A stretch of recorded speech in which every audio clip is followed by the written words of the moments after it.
Yes, people, good morning, good afternoon, and good evening. I wholeheartedly offer whatever suits your time zone. I hope you're all doing well. Welcome back to Chelsea Perspective. Welcome back to another Blue Morning show, specifically another Chelsea transfer watch show and news. We will touch, again, everything there is to touch. We have about 3 hours plus. Again, I hope you're all doing well, more importantly, Blue Morning to you, because, in fact, it is the Blue Morning show. Let's get into the show. As usual, I'm going to get what we have in the chat immediately to see how the people is doing. I'm saying signal, which means my sound is okay. But if you're not, again, hearing it clearly, please do let me know. Pardon me, let me take, a sip of my coffee so I don't lose my voice. So yeah, guys, thank you so much for finding the time to join the show today. We move. And as you're coming in, please, let's, again, get that one away. Let's get it out of the way. If you haven't, drop a like on the stream. Let's try and get it to 200 likes today. Let me see what's going on here with Nightbot. Yes, Apocalypse 256, I'm happy you're here. What you see that deleted your machine, deleted your message is a machine. It's not a human being. If you use all caps, it will delete it, okay? So thank you so much for adhering to that advice. Blue morning to you, Kachila panel and chat. The same to you, my brother. I hope you're doing well. It looks like I'm going to have, again, I don't want my screen to be freezing today. Please like and subscribe when you enter to help the channel reach a wider audience. Yes, we have just 9 likes, but I believe we should be doing it better than that. Chinedu Joseph says, good morning, Blue family. Please, again, like and subscribe to help this channel grow. Yes, keep saying that one day. I appreciate that. Again, if you haven't, take a second to, again, to like the stream and subscribe to the channel if you haven't. And if you're listening, timed out, who was timed out? Apocalypse, again, if you use all caps, the machine will time you out. It's not a human being. It's automated. Free Mudryk says Mustafa M. Surface. Yeah, Mudryk, again, nobody is holding him hostage. Again, and it sounded like more and more every day when you do a research, again, when you research, when you dig deeper, it sounds more and more like he really does want to go to Arsenal. But again, it comes down to who's willing to pay Shakhtar the next money they're asking. But that's, by the way, we'll move on from that one. Has Enzo to Chelsea deal gone quiet? You could say a little bit, but we're not sure what's going on behind the scene. We'll have a lot to talk about, and we'll get to that ourselves. Who else could Chelsea sign this window? Moises Caicedo is one of them. Molina is one of them. And there's a chance, even after all the stuff we talked about regarding, again, the love triangle between Porro, Joao Felix, and also who again? And the Geoffrey. But we don't want to get into that. There's a chance the club still signs him. Chelsea should crush a Fulham. It sounds easy. When I start hearing such thing, I get concerned, really, due to what we call the charity FC factor. When you think would mop the floor with a particular team, we end up losing to them. I hope we don't see that happen. The coach Potter should be sacked. Emmanuel Adino, well, again, it's not that easy. Sacking him, I don't think will solve our problem. Jorginho on his way for nothing. I think, again, there is something really going wrong with Chelsea, a negotiation power. Maybe if that's how you see it, but before time, I knew Jorginho will most likely leave on the free. One, he knows if he gets to leave on the free, he gets sign-on fee, which is more money. That's the money comes in bulk. Yeah, again, so he's won again. Plus, the guy has won everything there is to, nearly everything there is to win. He's won the Champions League. He's won the Europa Cup. He's won the Club World Cup and also the Super Cup. That's enough. Again, he doesn't have to win the Premier League. Plus, he can see he's starting to struggle in the Premier League more and more. So he'd take that chance again and go to another club. Big up, coach, again, to Chelsea getting louder. Yeah, we're getting louder and louder, and I think we'll still get more businesses done, about at least three more players, but we'll see what the club does. Glad that I'm here. Polyp 256, nice to see you. I hope you're doing well. Big up to you too. Uganda watching, my brother, my African brother. Welcome to the channel. I hope you're doing well. We have 13 likes, people. We should have at least 20 likes right now. Please, if you haven't, take a second to drop a like on the stream and subscribe to the channel if you haven't. Thank you so much. I appreciate all your support. That goes a long way. It helps the channel reach a wider audience. Like Liam Lynn would say, good morning, coach. Good morning to you too, brother. Blue Thursday, everyone. Blue Thursday again to you too, Chama. I hope you're doing well. Who says Rafael Botko? Oh, it's been a minute, brother. I hope you're doing well. Potter needs time. 0 transfer windows, a ton of injuries, and by Daily Telegraph, Jorginho will leave on a free. Again, I've said that like a million times. He sound at this stage, and again in his career, is again if he gets an opportunity where he'd make more money, I think he'd take it. So that was why I knew he was going to leave. And there's, again, I don't see the club offering him something that will measure what he'd get as a transfer fee. Except if Potter says, he tells them, look, this guy is one of the most important players at the club for me at the moment, that they'd give him what he's asking for. But I don't see that happening. But that's by the way. And to my brother, Bobby Smoky Signal, big up, bro. I know you're probably at work. I hope you're doing well. Thank you so much for finding the time to join the show. I will share the link in a bit. Again, just talking to people here right now. I am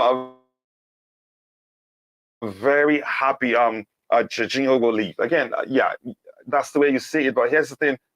He served us well.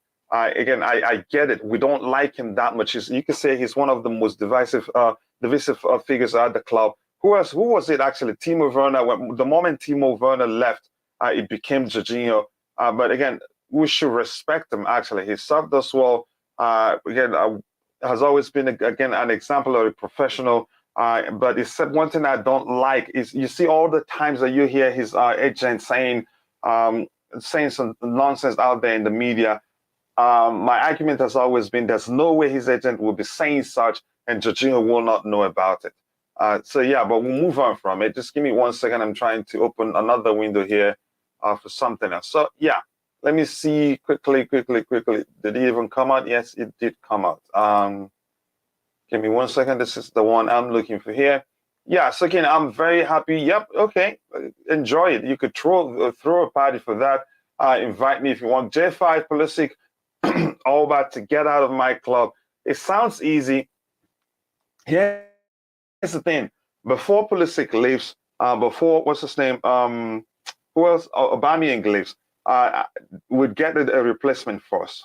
Because if we let them go, no matter how bad you think they are, without getting a replacement, the squad will become even thinner, which is even more dangerous. So we don't want to see that happen. Yeah, we have quite a lot lined up. We have Bakayoko. We'll talk about Rafael Leao. We'll talk about, again, what's his name, Marcus Thuram. We'll still talk about Enzo because some news is coming there. And we'll talk about Mudryk too. But we get to that one by one. I honestly think the transfer for right back especially is taking too long unnecessarily. You have every right to feel that way, but I think they're probably doing something behind the scenes that we don't know. And I'm going to say this, there's a pattern to the way the new owners, the way they behave. Excuse me. Excuse me. Sorry, guys. Apologies for that. The way they behave, before we get to know that they are, again, looking at a certain player, it's usually at the critical stage, or maybe by the time, only at the time when, again, we already have the club's representatives there talking to that player in particular. It has always been a rumor. We're looking at this player, and most of which are all lies. So yeah, but let's see what happens. I don't think again, after all we've been through for 3 consecutive seasons, recent getting injured and being out of the team, and also having a problem again playing well. I don't think they look beyond, again, the right back position and just fulfill all the positions and then say we're good to go. I don't think so. It'd be very stupid for that to happen. Still in bed again. We'll be listening. Okay, Chama. Again, I hope you enjoyed your night. Did I miss anything else? That just says again, I hope Chelsea win a game today. That's always how I say it. I hope we win. I hope it is not one of those days again when we think we'd mop the floor with the team, we end up losing it. I don't want that to happen. I'm already, again, a lot of stuff has hit me so hard that has to do with Chelsea Football Club. Blues, yeah, all the time. Again, Bobik Waswa, yep, thank you so much for finding the time to join the show. People, come on, we have just 18 likes. Let's get it to 50 likes as soon as possible. Bakayoko and Lukaku has to be cut loose as collateral damage from the old regime. I think that's the best thing. In the case of Lukaku, he's burned the bridge. He's also burned the ground where, again, I don't see the possibility of building another bridge, no ground to build another bridge. For him openly saying how he'd like to remain at Inter Milan, was just him helping them beat down the price. It gets worse. In the case of Lukaku, I think we can actually get a sizable fee from his sale. But in the case of Bakayoko, I think that one, nah. I think it's gone beyond repair, really. Again, I think we may end up terminating his contract and letting him go. Would Marcus Thuram come into Chelsea this January? Up to Chelsea for life. You have Tudor Jacob up to Chelsea indeed. I'm not sure. It's a complicated deal, but we'll get to it in a bit. I don't see any player being allowed to leave until the squad quota is filled. Yep, you guys speaking the language Bobby would like, again, asking questions Bobby will always like to respond to. It wouldn't make any sort of sense to let any player go without bringing bringing in reinforcements. It will become thinner if we do that, and it becomes even riskier. So yeah, you don't want to do that. Yeah, that's a very good one there. We would already have bought a new right back. Yeah, again, I wouldn't say that. I think we're still getting the right back. Just be patient and believe me. Remember, I told you that. Maybe Kyle Walker-Peters. I must say, I was skeptical about, again, our club being linked to Kyle Walker-Peters, but I've seen he's actually performed consistently. He did well today. I don't know if the case it's he only does that well whenever it's like the game is against Manchester City, because they were brilliant today and he did quite well himself. Just 1 second, people. I need to take care of something here. Let's see what else we have here. Emmanuel Adinho says, I have given up. Sorry, what's going on here? Says I have given up on Chelsea. I've given up on Chelsea Matao. That brother there must be Nigerian. Yeah, again, I haven't given up really. Chelsea is the entity I support. Managers come and go, players come and go. But as long as they're still at this club, be the person in question, the manager, be the person in question, a player, I will support them so that my club would do well. But one thing I will always do is, again, if I see anything that's worth criticizing, I do that. I try to be, again, as objective as I can when I do that. But that's who I am. Aspi is experienced, but doesn't have the leg anymore. That right back position is really, again, affecting us badly. Just see the difference when Reece plays. Here's the thing. I'm going to say this again. I'll try not to say it every time somebody brings up Aspi being part of the squad that we should have let him go. He wasn't actually, again, retained because of his playing ability or because of how much game time he will be playing. We want that leadership. You could argue, had Aspi not been with us right now, I think our problems would be worse, because he's one of the most outspoken in that squad. He's one of those that speaks when things aren't going well and lets you know, hey, look, you're playing for Chelsea Football Club. We should be doing better than we're doing. So again, it isn't because he's not there. He's just playing out of necessity right now. We don't have anybody else to play other than him. That's just the reason why he gets to play. But that's by the way. So Porter says he was not really involved in the loan of Joao Felix, but he is a quality player. What is the difference with the old regime? Why Porter not driving our transfers? Again, I haven't seen that the transcript of that, again, lengthy interview, if you want to phrase it that way. I will take my time before, again, I make comments with regards to that. I haven't seen it, but again, this is clear. What you just posted is as clear as day. If that's the case, yeah, what's the difference? It's still the same thing. But again, I'll move on from that. Please, guys, keep liking the stream. We're at 19 likes. We should be doing better than that. If you haven't, drop a like on the stream and subscribe to the channel if you haven't. And you guys are absolute legends. Because of your support, we're now at 7,958, which means, again, it won't be long before we'll hit 8,000 subscriber mark. And that's just, again, and it gives me, again, so much joy that the community is growing really, really fast. So keep liking the stream and subscribe to the channel if you haven't. What is the problem of Chelsea? Is it the players or the coach? Elijah Jimo. Again, a bit of both. A little bit of both. To me, I say a little bit of both. Some think it's down to the players entirely. To me, I have question marks over the manager's tactical ability, his selection, again, pattern and all that. To the players, some of them seem disinterested. Some of them just seem as if their spirit isn't. Their spirits, again, are no longer at Chelsea. They just want to go. And you could say, to a certain measure, you could say it doesn't look like they want to play for this particular manager, and that's a huge problem. But I'm not going to just jump to conclusions right now. I think the manager will still have to the end of the season, and I believe to the end of at the end of the season we'll have enough sample size to judge that. But that's, by the way, again, Uche Igwe, coach. Are you Nigerian? Yes, I'm Nigerian. Before anything else, before where I am right now, I was born again. I was born in northern Nigeria, and I grew up there. I speak Hausa very well, and yeah, moved back to the east, and then where I am right now. Yes, I'm Nigerian. And in fact, I was going to say my Igbo name here, but I'm not going to do that. Breaking news: Graham Potter sacked. Official statement will follow later. Boehly, don't bring that again. Fake news here. Be careful what you do. No, please don't do that. Coach, Chelsea has this again. Right back, phenomenal player. His name is Martin. You're talking about, what's his first name again? I think he's on loan. Good as James.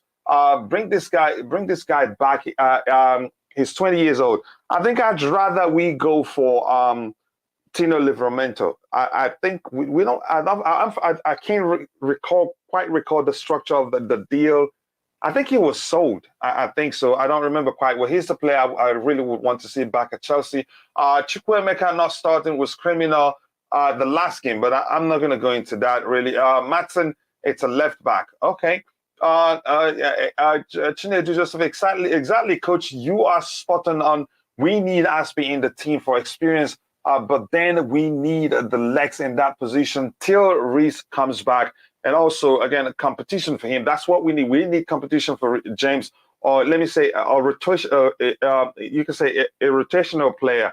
That when James, if he gets in, again, if James gets injured, whoever comes in will be well equipped to do well as James, or even do better than James. And you can rotate them. That way, you can we don't overplay James again and have him injured and out again. Like it's become a pattern actually, because it has happened for 3 seasons in a row. So we need, again, a good player. We need competition for Reece James. It will actually help him to become even better because there's a chance he's actually taking things for granted, which I have no proof of that.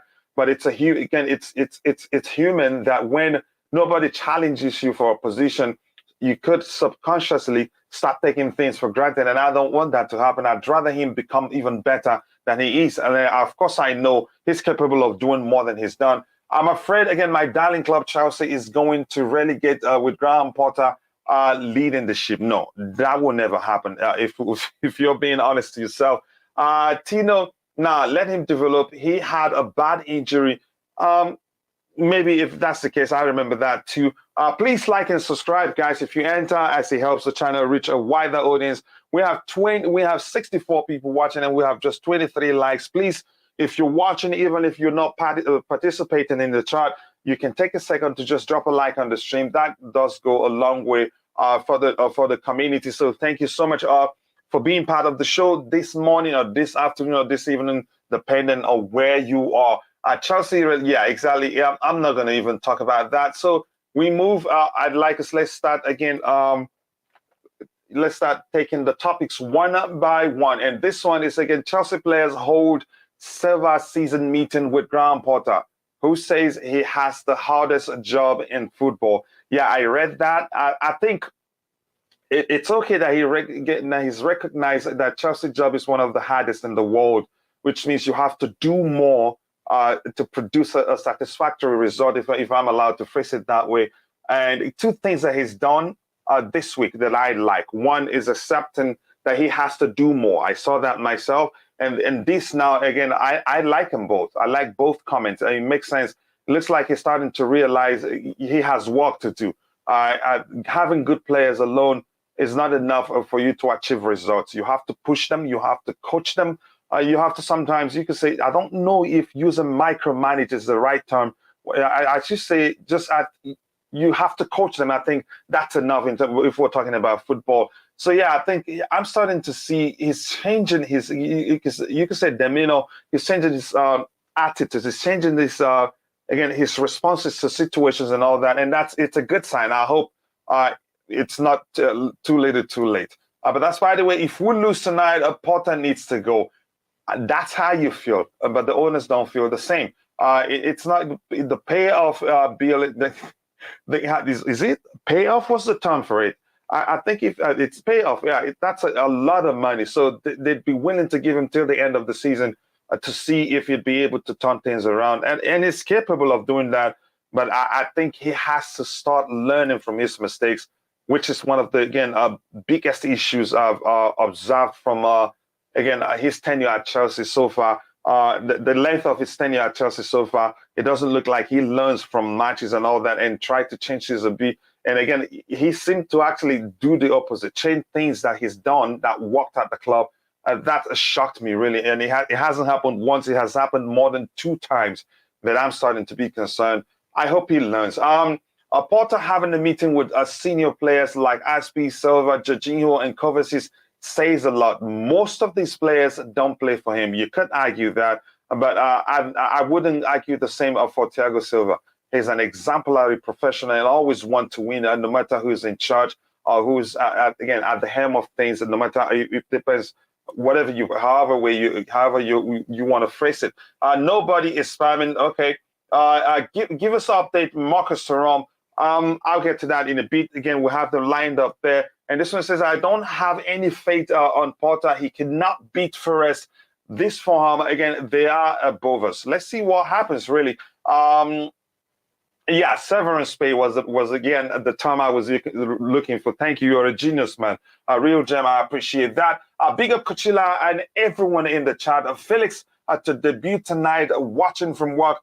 Honestly, again, big up DJ. I hope you're doing well. I wouldn't risk playing again Felix today. I've had a bad experience when a manager at the club did that. It was Carlo Ancelotti was signed for Fernando Torres from Liverpool, and our next game, following his signing, was Liverpool. He played him in that game, and he faltered, and it looked like, again, he didn't recover from that until he left Chelsea Football Club.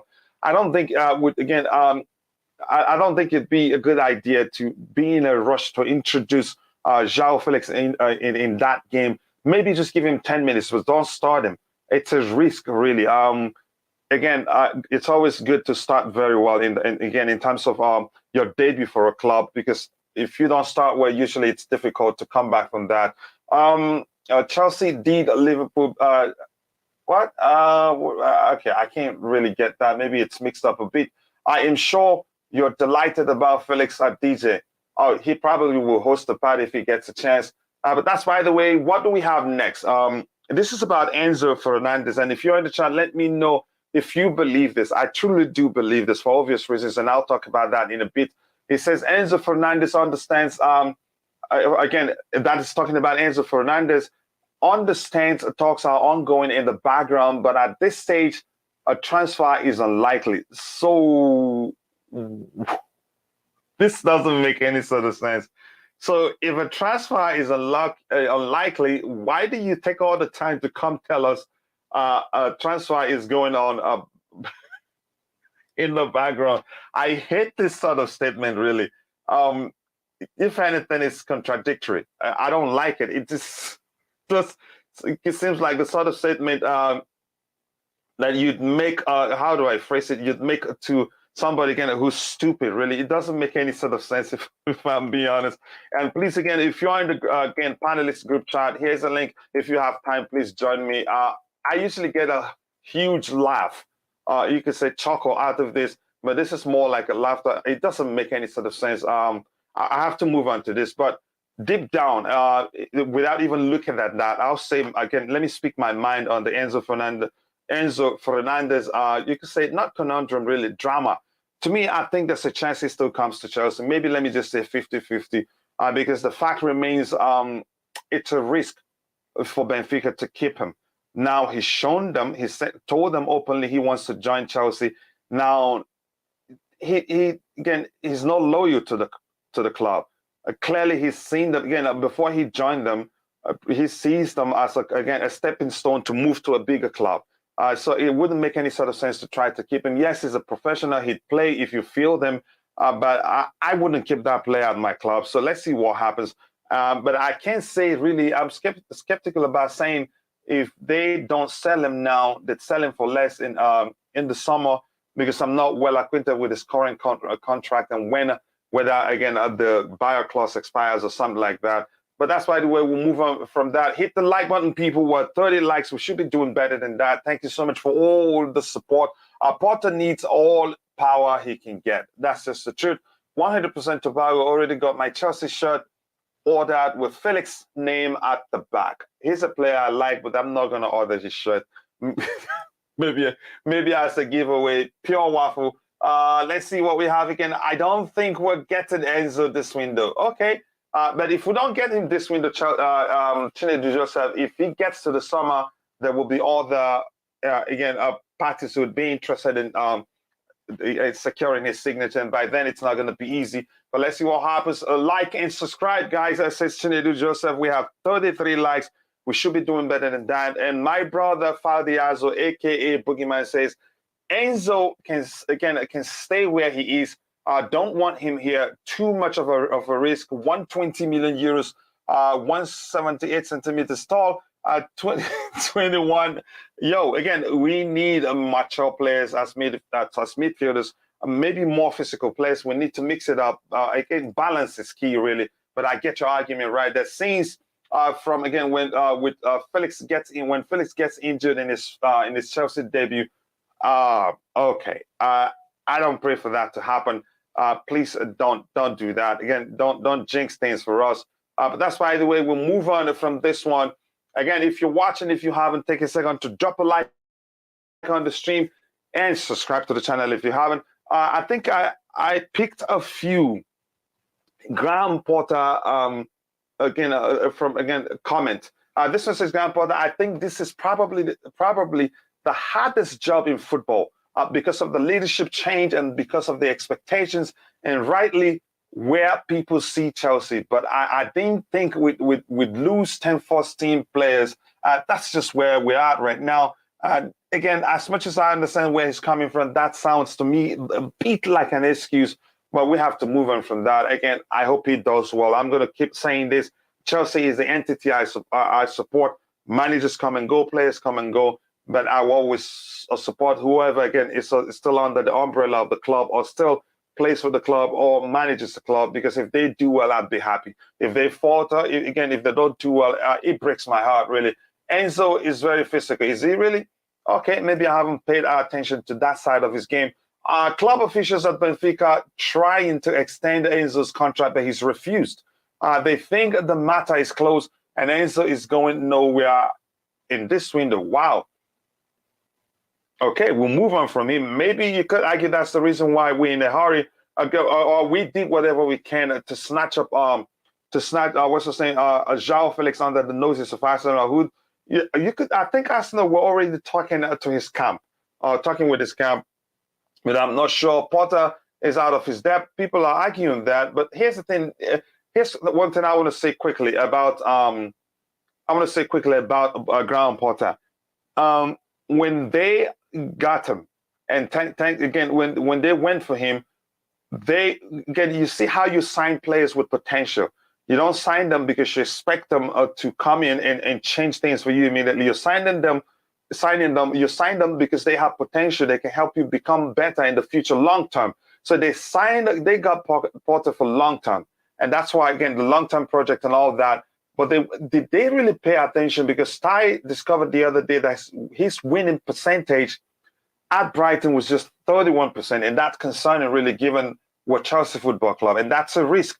But if you ask them, then they'd argue that given how well he did, given how he got Brighton to start playing as a unit, that if you give him a club like Chelsea where you have better crop of players, that he'd be doing better. But that hasn't really been the case. So I'm concerned as to why he was the person they decided to hire. But we'll move on from that. He's here. We support him. There's a force for everything. There's a chance he turns things around and starts doing well. Good morning, coach. Again, that was a joke. Okay. Okay, now I get it. I didn't get it, but now I get it. I really fear if we don't get him, he goes to City to replace Gundogan. At this, at City, his contract expires this summer. Oh, I didn't know. Are they not trying to extend it? He's one of their best players. I didn't know that, really. This is EPL. This is Chelsea in its worst form from many years. 1.78 again. 1.78 can never be physical enough for Premier League. Wow. Yeah. I don't want to get into argument regarding that. Potter out then, if that's how you see it. Is it Arsenal? Are you trying to spell, or you're intentionally spelling it like that? Arsenal didn't want to pay what Atletico asked. Oh, yeah, they didn't want to. Probably because their priority is to get what's his name, Mykhailo Mudryk, which was what Fabrizio Romano said then. Benfica knows so many teams would fight for Enzo in the summer. Maybe that's their plan, but let's see what happens. 5 years of Enzo profile in the market is rare. He's a different breed. Maybe that's a better way to phrase it. I don't know. Chelsea make a big mistake of sacking Tuchel and bringing in a lower primary coach again, like Potter. Here's the thing. Let me just say something quickly. As much as I have question marks regarding Graham Potter's tactical ability, his selection process, and all that, or pattern, if you prefer. Again, his favoritism, blatant, if you could say that, because there's the numbers, you could say that there's evidence that may well be the case, but I'm not going to go into that. That's a first for everything. Thomas Tuchel started at Mainz. Did he actually win anything at Mainz? I think he didn't win anything until he took over at Borussia Dortmund, and then PSG. Then the rest is history. But yeah, I get your concern about Graham Potter, but the truth is, there's a first for everything. As much as I have questions, yeah, we'll move on from that. Come on, Potter, talking about leadership, changes like it happened under him. And like I said, that sounds to me like a bit of an excuse. I agree again, but we just need to support our team, and I'm president coach. Yep. We have to. Again, that's all we have to do as Chelsea fans. I think people need to realize Chelsea never agreed to pay his release clause. Benfica officials have literally lied about that discussion.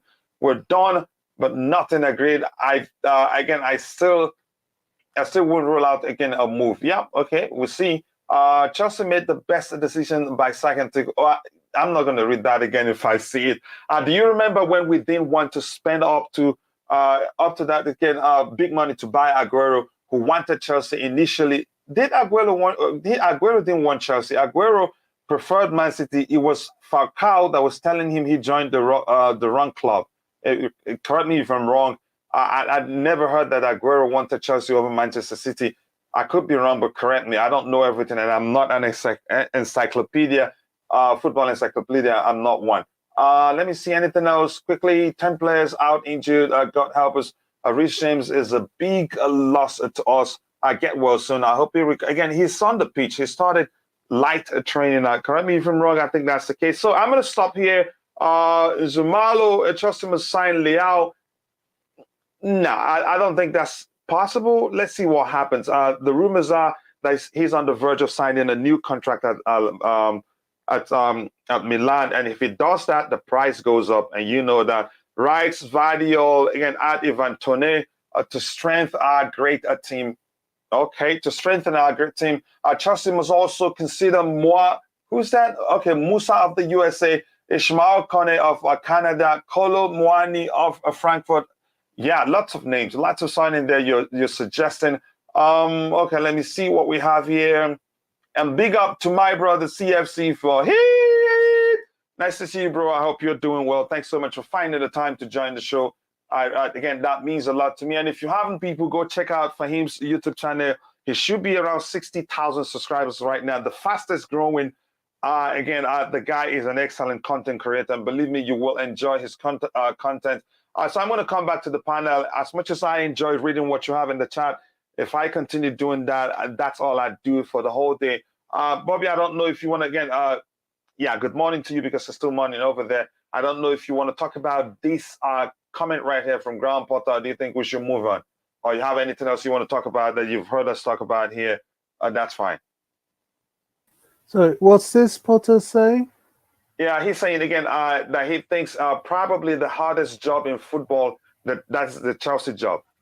Because the leadership changed, because of the leadership change and because of the expectation, and rightly, well, people see Chelsea. But I didn't think we'd lose 10 first-team players. That's just where we're at. Is this something you want to talk about, or you have something as you heard us talk about that you want to talk about? Yeah, just two quick things. I mean, in response to what Potter said, he's right. Losing 10 first team players, Hmm. um, it's difficult. It really is difficult. Excuse me. um, however, I don't even think that's why people are concerned about Potter.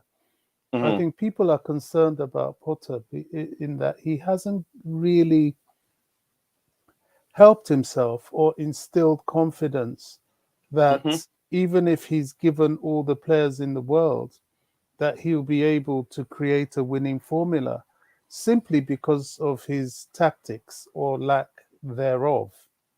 Um, so he really needs to have to start to change that.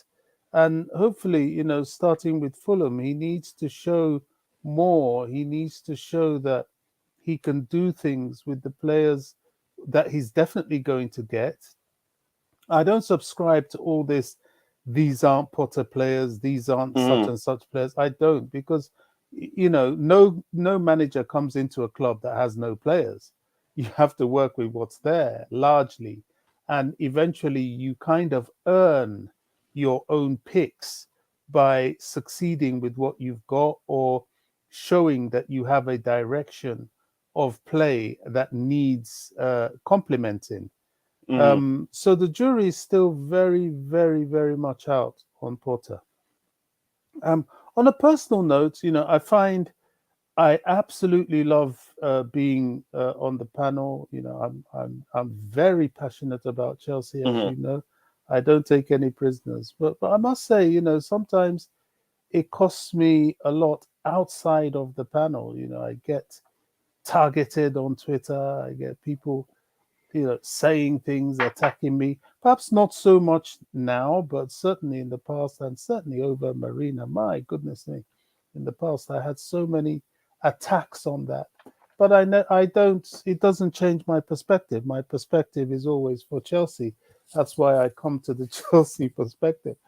And it has cost me even my association with this forum with you. I was attacked for it by some other panel that I was in the past, just because of you. And I said, no, I'm not going to join you and have an issue with this guy. I've got no issue with him. I don't see what you're saying. I will always stand by what I know is true, and I don't go with falsehoods. And so if people have an opinion, yes, they have a right to have an opinion. But I Hmm. believe, unless I'm not invited here, that I have a right to respond, so long as I'm invited here to do that. But yeah, I think that's why I always say everybody has the right to their opinion. That's why everybody gets a chance. If we don't have, again, if we all agree, we don't have a show. It's as simple as that. yeah, Again, I thank you again. I don't know what is to say to that, but again, I appreciate you always finding time to join the panel. And again, I like listening to you. We're all entitled to our opinions. We don't have to agree. If we don't agree, we don't have a show. So I appreciate you again taking the time to say that. Just quickly, this one here, I think this makes sense to me. It says Graham Potter sounds too again a defeatist. He needs to start defeatist. sounding like a Chelsea manager. Go ahead. You were saying something, Bobby? No, you said the word is defeatist. Defeatist, okay. Yeah, I haven't used that word before. That's my Yeah. first time. But Yeah, coach, his yeah. problem is largely of his own doing. Hmm. Sometimes you have to have bravado. I don't subscribe to all this acting like a gentleman and all the, a lot of Hmm. that I think is it's it's cowardly. You're looking for you're not looking for confrontation. You're avoiding scrutiny. You're looking to be everybody's friend. You Yeah, can't go through life, certainly you can't be successful by being everybody's friend. Jesus Christ himself was the most controversial human being that walked the first face of this earth. But 2,000 years plus after his death, we still talk about him. He's still largely followed. Is that the right example to use? I don't know why that came into my head, But it's just to let you know that it's not always the right thing to be the popular thing. Mm-hmm. Sometimes, in order to do the right thing, you have to risk being unpopular. And I think Graham Potter wants to be popular. I mean, look at that. He's called senior members of the team to talk. What are you talking about? What are you talking about? Yeah, You give me if anything, practice. that meeting will compound the situation because he's He's gonna seem empowering you're them. gonna some of them will start seeing as they have power that they're not supposed to have really, and it compounds Exactly. the situation if you ask me. But go ahead with what you were saying. Yeah, I mean, Mourinho would never do that. Tuchel would never do that. He will talk to them, yes, but he's boss, But this whole thing just gives the impression that he's trying to pacify them, which he's always shown he's done. And that's not leadership. That's not the strength of character that Chelsea needs. We Hmm. don't need somebody that everybody loves. Look at Pep Guardiola. You can tell who's boss in that dressing room. He doesn't Yeah. care what you think. And look at them. He sits you on the bench, whoever you are, whether you're Bernardo Silva, whether you're Erling Haaland, you will sit down if he says sit down, play if he says play. So I think um, uh, Graham Potter is coming across as weak, and that's not a good look. And I hope he can change it. I hope so. I hope so, really, because it's dangerous if we're being honest here. Let me get what else we have in the chat. Just give me 1 second. It looks like my screen is frozen again. This is a brand new system. I'm not sure why this is happening, really. Let's see again. There's something wrong with this Chelsea fan base. During Tuchel's last days, everybody shouted Tuchel out. Now everybody's saying it's a mistake. Make it make sense. I'm sure if you again if you had a poll if you had a poll at that time, I think majority wanted him to stay. There's so few, but it just sounded again. There are some popular content creators that were calling for him to leave. That's why it sounded as if it was majority of the fan base. It was a few really. Yes, people keep liking the stream if you haven't, and subscribe to the channel if you haven't. Thank you so much. The likes do go a long way. We have 46 likes. Let's try to get it to 100 likes as soon as possible. I know we can do that. Liao costs 150 million, Rice 150, Vardiol 120. Liao, like I said, again, we heard that he's on the verge of extending his stay at Milan. And if that happens, that effectively puts to bed, again, kills off the Chelsea pursuit of him. You could say that may well have been the reason why we went for, what's his name, Joao Felix, and we entered the race to sign Mudryk and all that. Well, if the rumors are true. Okay, let me go here. Emmanuel Adebayo again, given Potter 10 years at Chelsea, he cannot win a plastic cup. Okay, that's your argument. Not the hardest, but I get what he's saying. Yep, it says my brother Fahim, CFC for him. And if you want transfer news, Fahim presents it to you very clean with his tweets. You go follow him on Twitter. You will see again. He does a lot of research and gets the news from legitimate sources that you can trust. So you have to go follow him and subscribe to his channel too. Let's see anything else we have here to address. This is just conversation between people. And Jabulani Zvolo, I did say signing those players would be simple.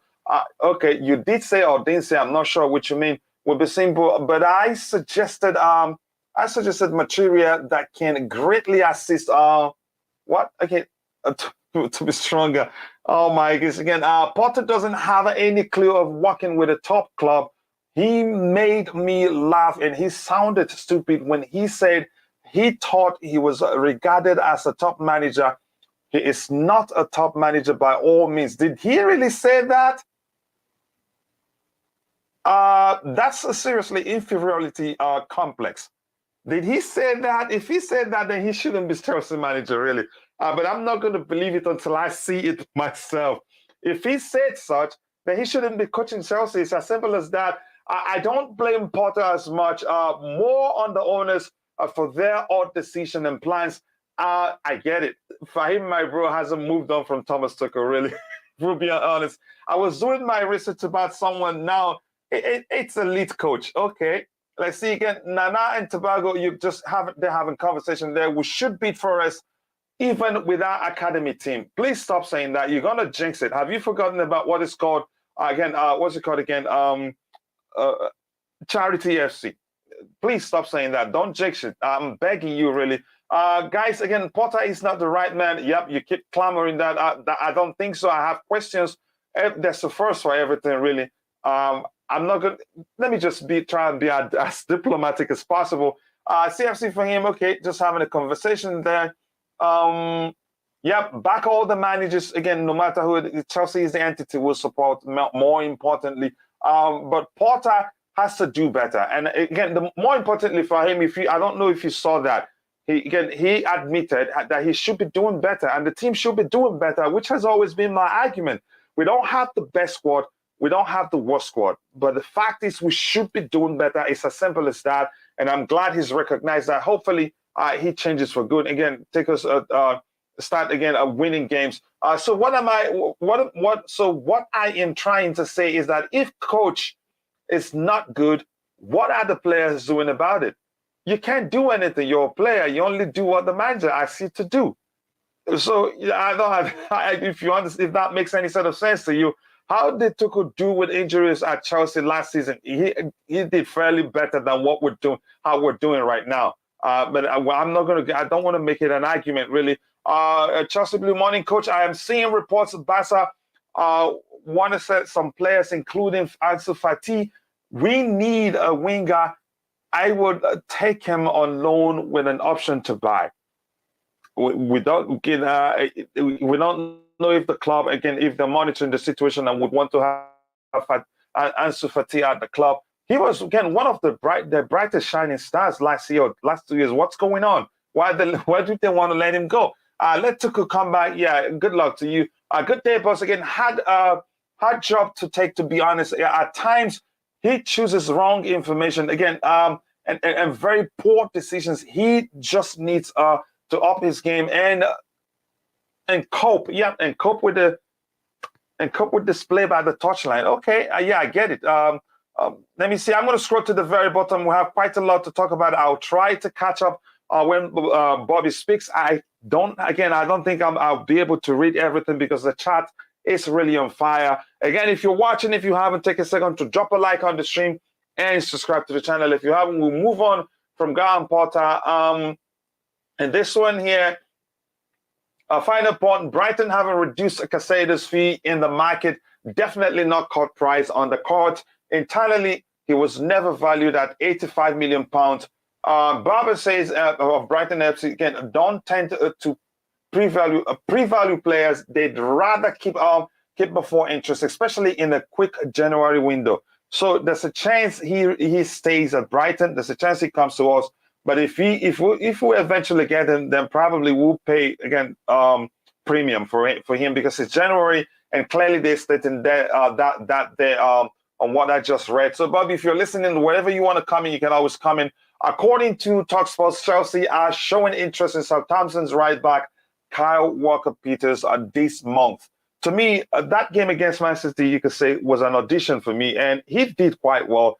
But I want to see him. You could say he's done consistently well. But since we're showing interest in him, I want to watch him closely to see how well it does when he's marked quite well, or when he's faced again a tougher opponent. Because on the right-hand side in that game against Manchester City, it looks like he was quicker. I think they weren't able to match him pace for pace.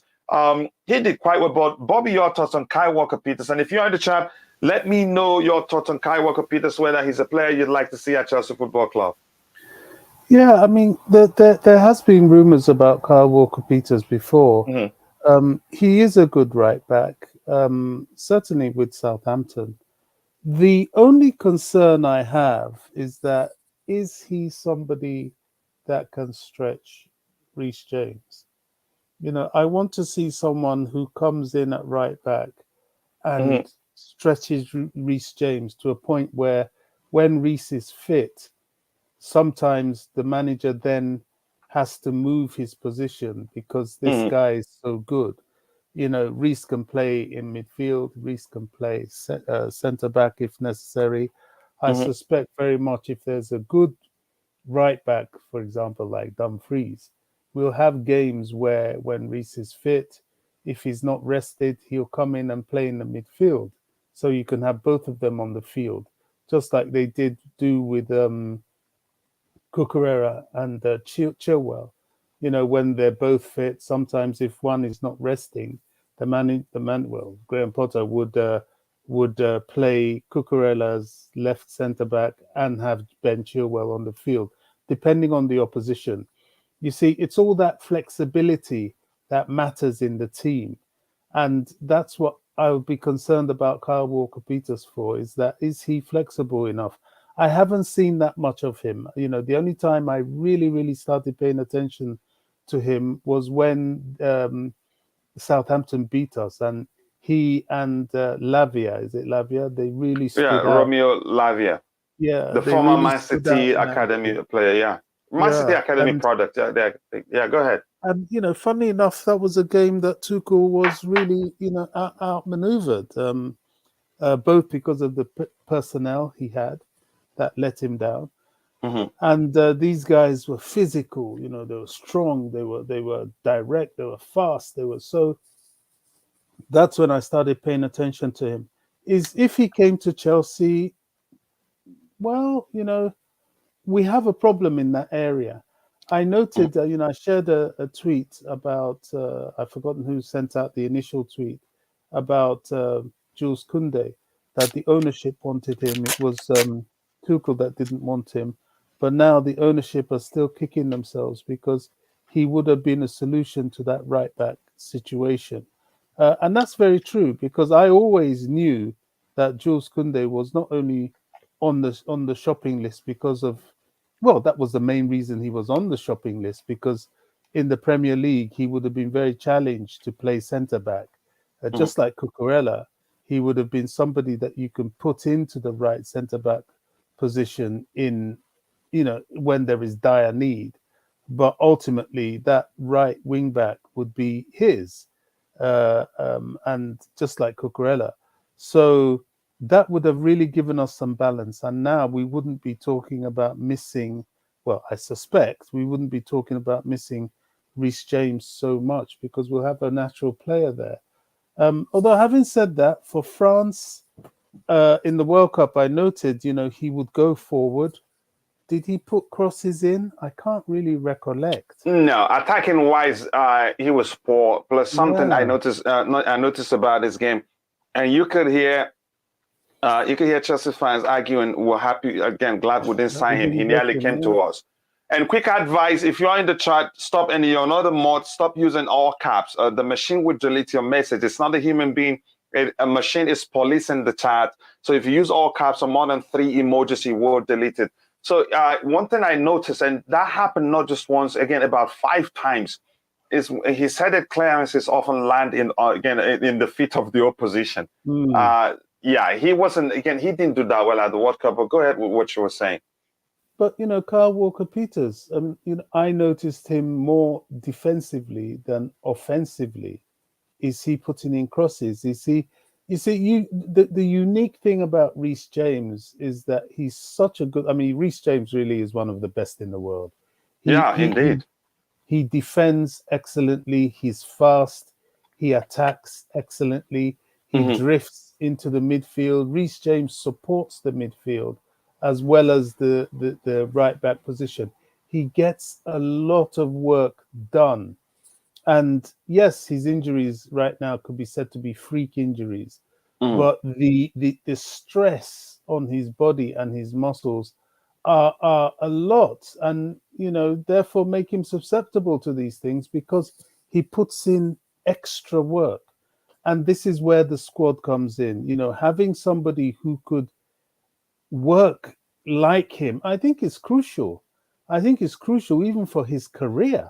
Somebody, if we have a good right back, for example, and Reece is playing, and we Hmm. shift Reece into midfield, that right back responsibility is alleviated from him. So he does less work and he has more fitness. You know, it goes without saying, you know, it's that flexibility that we need so badly. So back to your question, is Kyle Walker Peters the answer? Is it an acceptable solution? I don't know. I would have to really rely on the greater knowledge and skills of your Christopher Vivals and Paul Winstanleys, because they will have that knowledge of technicalities, and they would have studied the player to see if indeed he can fit into the model. Graham Potter, well, he has to show us that he can use the players in the first place before I can fully trust, what he's saying. He really does. Yeah. So, yeah. Thank you for that, Bobby. Again, ZV Genius, my brother, I hope you're doing well. If you haven't, go check out Matt's channel. Please let him get to 1,000 as soon as possible. I don't know if you've reached it, bro. If you haven't, please go check out Matt's YouTube channel. Be sure to subscribe and let him know I sent you. Smith David, again, it's been a minute, brother. I hope you're doing well. It's a 3-1 for him. I hope that happens. Patience, like Arsenal, please. Hopefully, again, I think he will get time. But the time is, again, if he's not able to turn things around, I think the time will be cut short. Really, they wouldn't mind paying him how much, again, the severance fee, because again, a long term you're not saving if the club gets relegated or the performances keep getting worse. That, again, you could say that will not help you attract big name, big sponsor again. Sponsors, which is important to the club actually for income and all that. But that's, by the way, we move on from that. Let me see anything else to address here. Okay, it's Cap Bassa will not give us our answer for T. You think? I don't know. Coach, if Chelsea won today, it means I have won the sum of, wow, that's quite a lot. Wow, I hope they win. Again, I hope they win, brother. Again, I hope so. There was a report going around yesterday that Barcelona will sell Rafinha. Even it started about a week ago. And it sounds like, again, I don't know. Is it believable? I'm not sure. I think as much as he didn't do that well, again, his performance at the World Cup didn't really move me.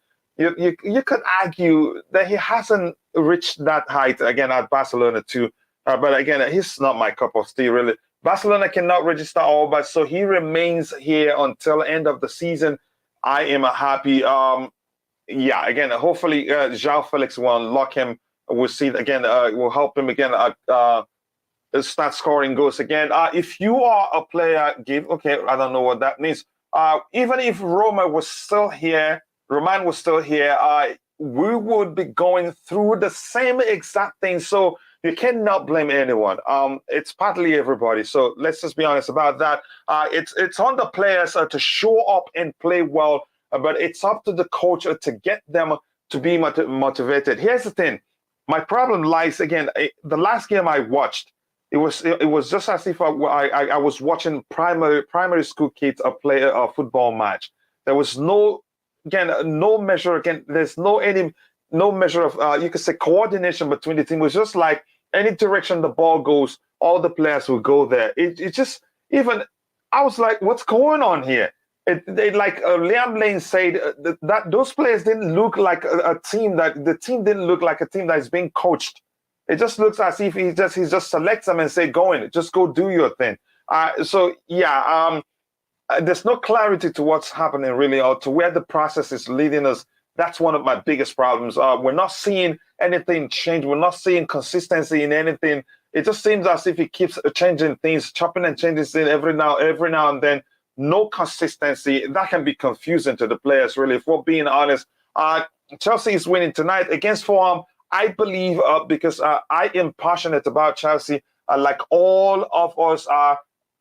Okay, family, I agree. But here's the thing. Hopefully that, again, will transfer to the players and we'll see them play with passion and we'll see a spirited performance from them today. Because if you look at the game against the Carabao Cup between Southampton and Manchester City, on paper, Man City, again, they have the best team in the world. But you can say on the day, it just seemed as if Southampton wanted to win more. They had just, I think 24% of the possession, but they were the team that they were really playing like they want to win. City tried, but you could see something is off with them, which you could say the same issue when they haven't of late. But that's, by the way, we move on from that. Again, guys, we have 54 likes. If you're just joining the show, if you haven't, drop a like on the stream. and subscribe to the channel if you haven't. We need to get players with bad mentality. Okay, the word bad there, with bad mentality out like Arteta did. Okay, now I understand what you're trying to say there. Again, get them out like Arteta did with Aubameyang, Ozil, and even Lacazette. Like I said, was asked for some reason. He wanted, again, players who, you could say he wanted to be in total charge, and I think it's yielding good results for them right now, because there's a chance if he still had those players, those big name players, there's a chance he'd have issue benching them, or again they divide the dressing room because they're not happy and all of that. So it's working for him. At first, I didn't like it. I thought maybe again he couldn't coach big name players, but he actually knew exactly what he was doing when he made sure Aubameyang left, and Lacazette, Ozil, and all those players.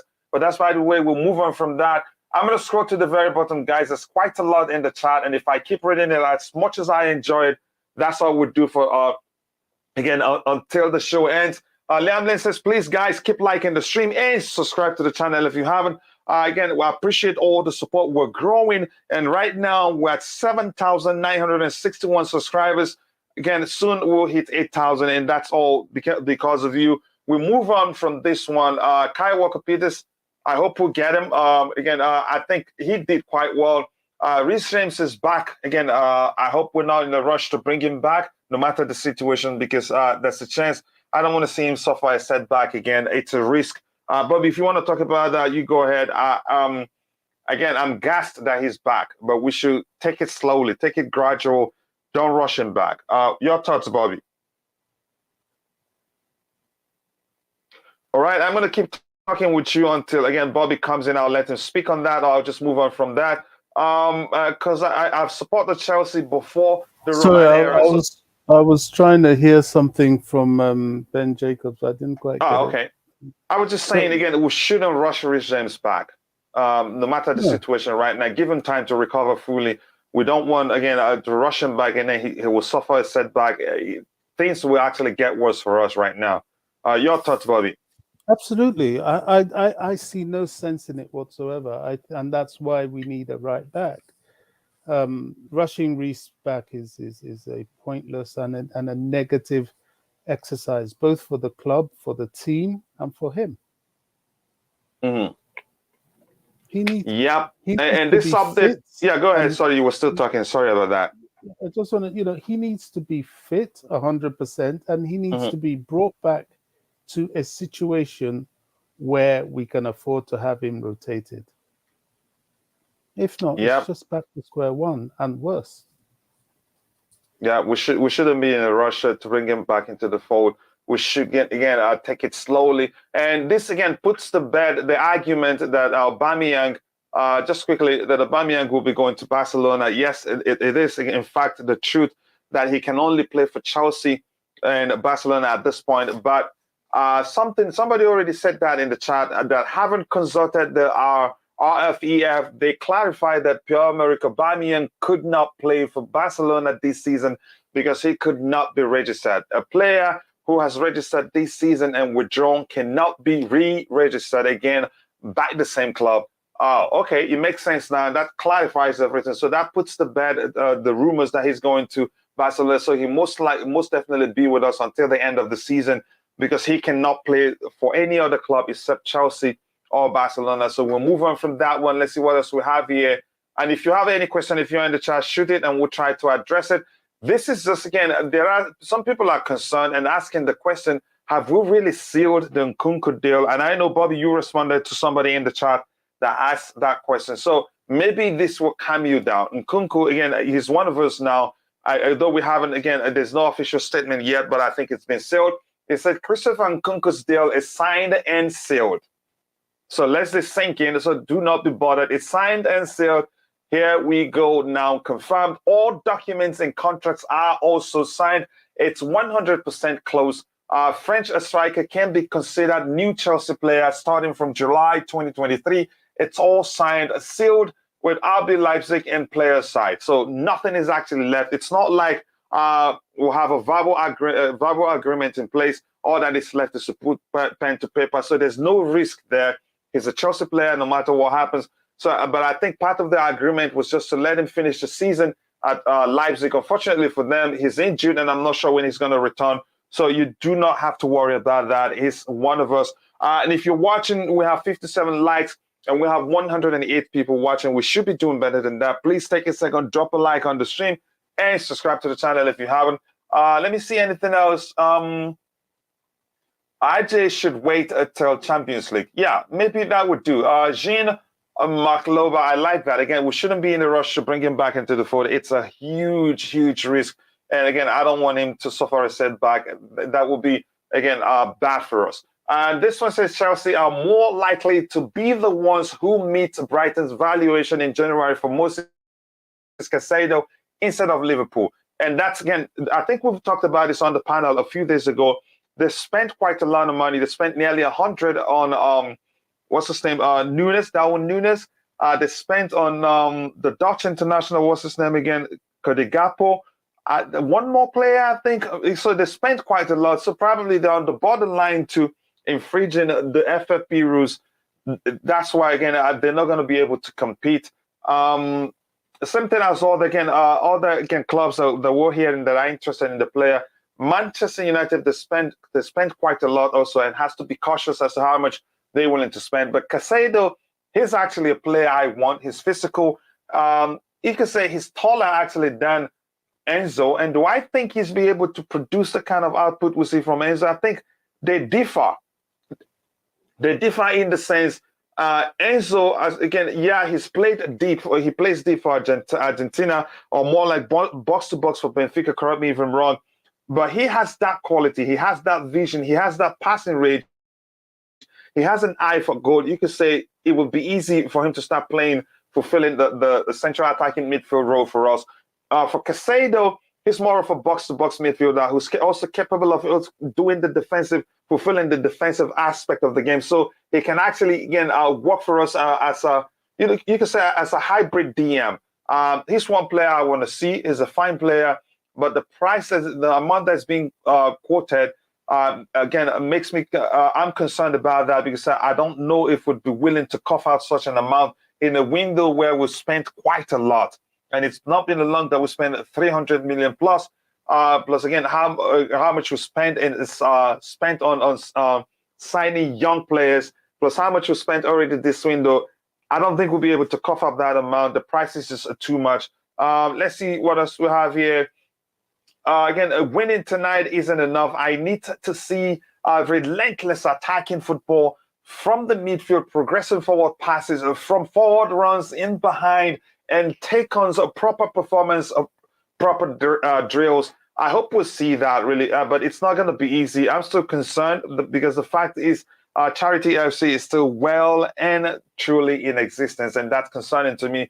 Let's see what else we have here.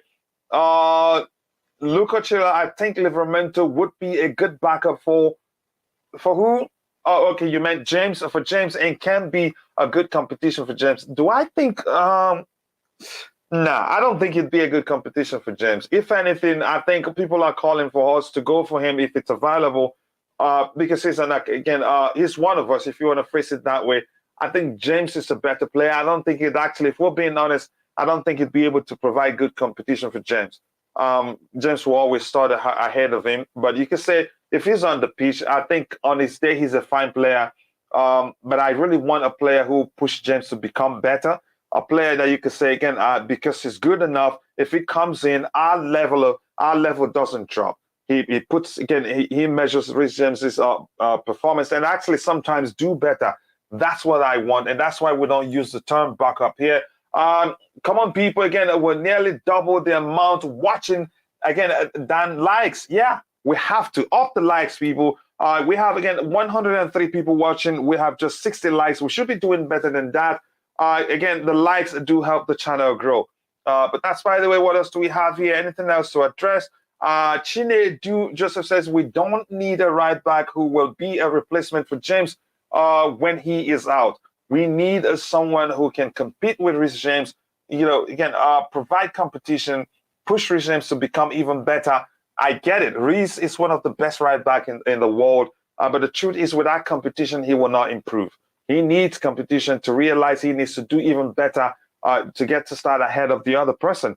But that's, by the way, here we have, again, we've talked about that. I don't know, Bobby, if you want to say anything about Moises Caicedo, or you think we should move on. And if you're in the chat, let me know if Moises Caicedo is a player you would want to the club to sign. I have a suspicion that there's negotiation going on there with him. And behind the scenes? I really suspect that.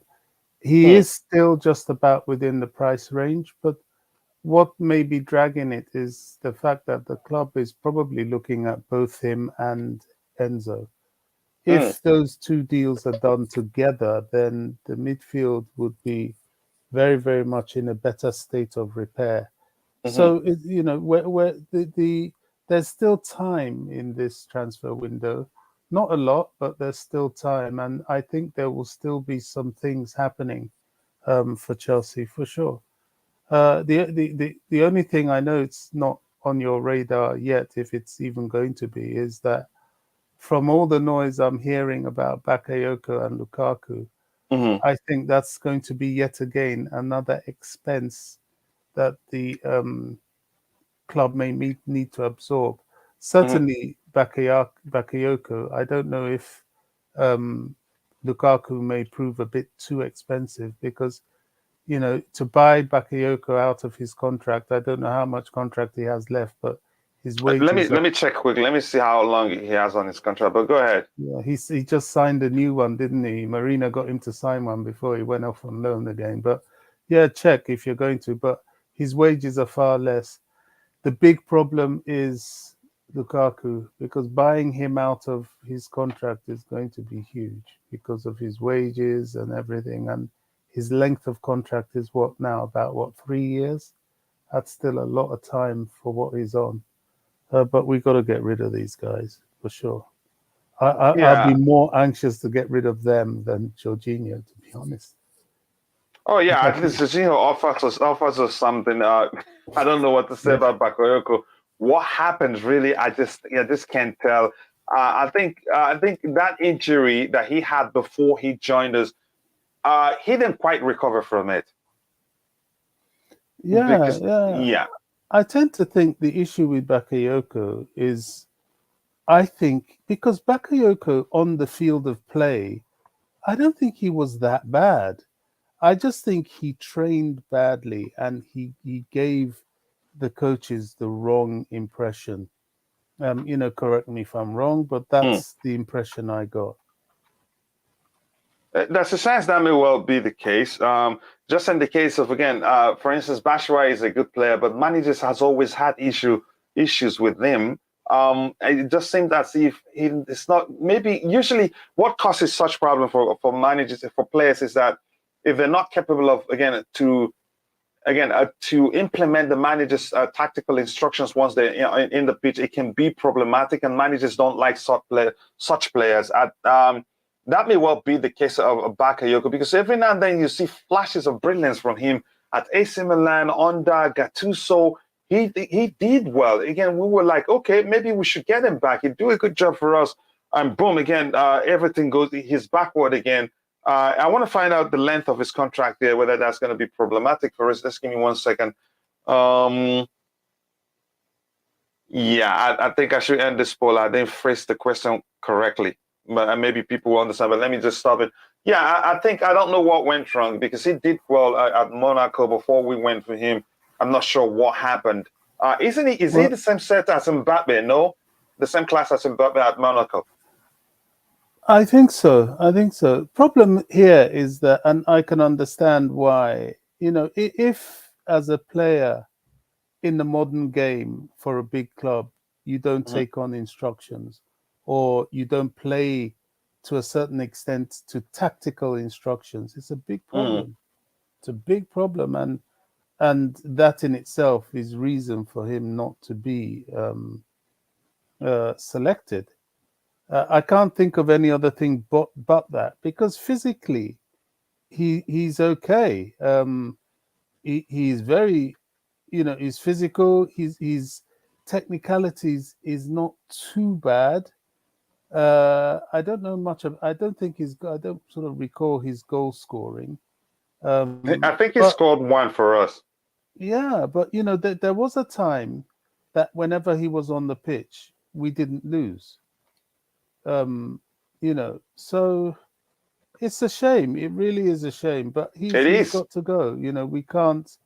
We can't mess around with this situation. We've been messing around with it for too long, Yeah, and it's he's a got to risk. go. It's a risk. And look, his highest market value was 40 million euros.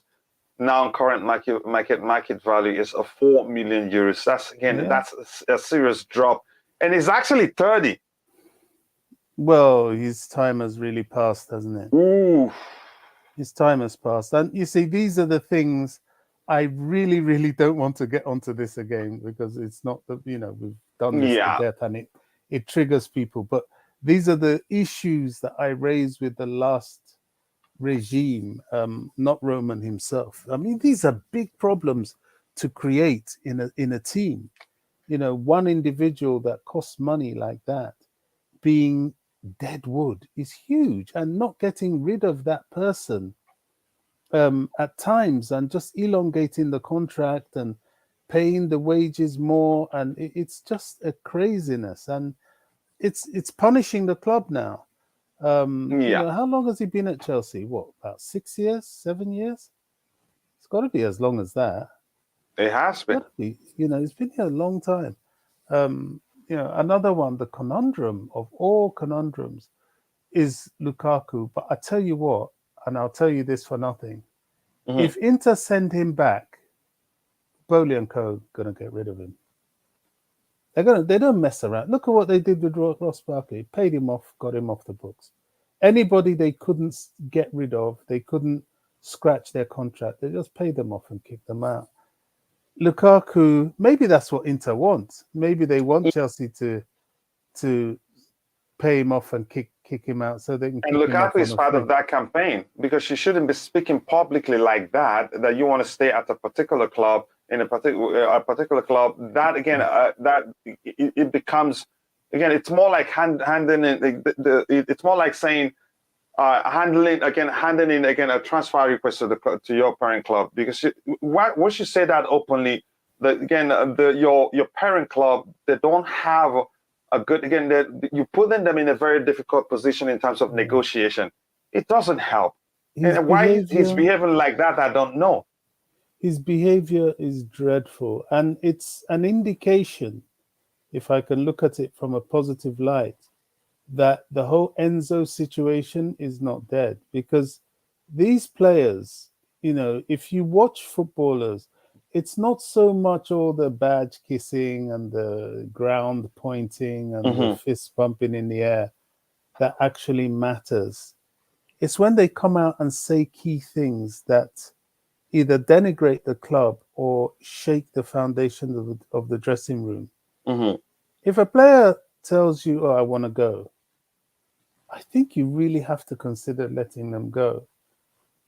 At Chelsea, we had that. When Thibaut came back on loan, the biggest mistake Chelsea made, and I hope it's not a mistake that they make with Slonina, I really do. Don't send a young, potentially first team rated goalkeeper like that out on loan again.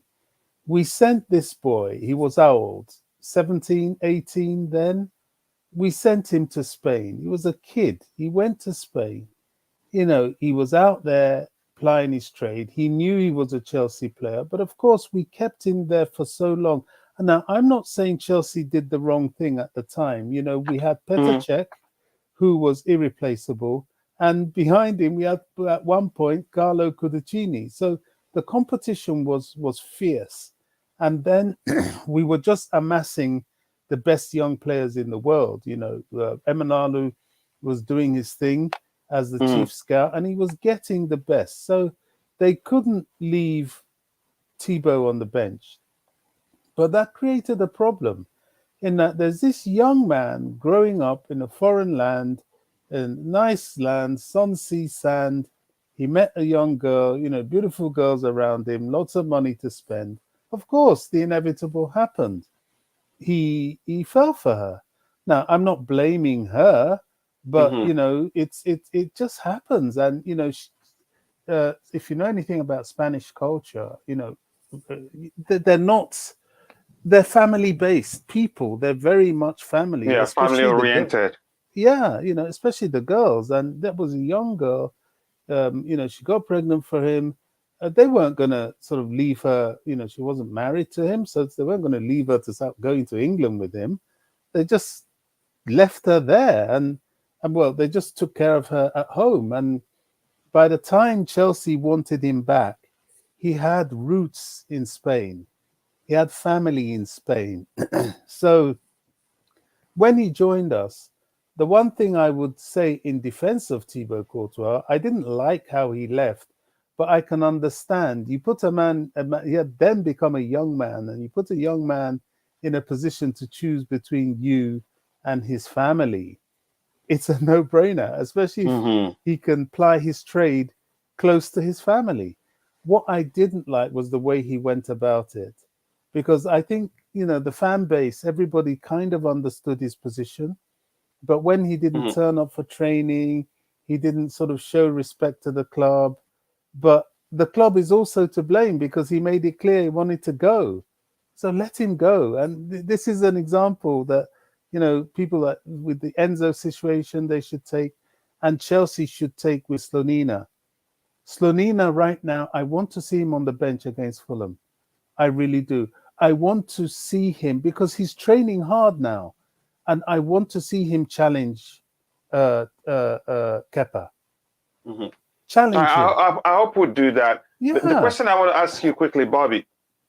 Now, the Bakayoko case, before, again, let me just take this update quickly. I still no formal confirmation, but Raheem Sterling is expected to miss a few weeks with a hamstring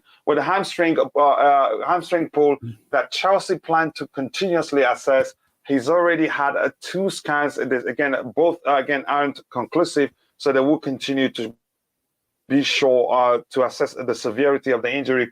But that's by the way, Bobby. In the case of Bakayoko now, we're hearing the rumors out there that Chelsea are looking to cut his loan short. I think that's the first process towards terminating his contract, because you have to cut, the deal you have with AC Milan first before you terminate it. Can you explain how the process works? Because what we're learning is that we're trying to terminate, to cut short his loan, the contract between AC Milan or so, I'm not sure. And what we looked at on transfermarket.com saying it's with an obligation to buy, but with condition. That didn't really make any sort of sense to me, but go ahead, Bobby. Well, contract law is a very complicated and specialized area in itself as an entity, not to mention in football. And a lot of the contracts in football are quite unique. They're based on agreement, and there's depending on what sort of agreement Chelsea have with Bakayoko, and what sort of agreement Chelsea have with AC Milan. AC Milan. So it is a complicated thing. I don't know what the details of that. I really don't.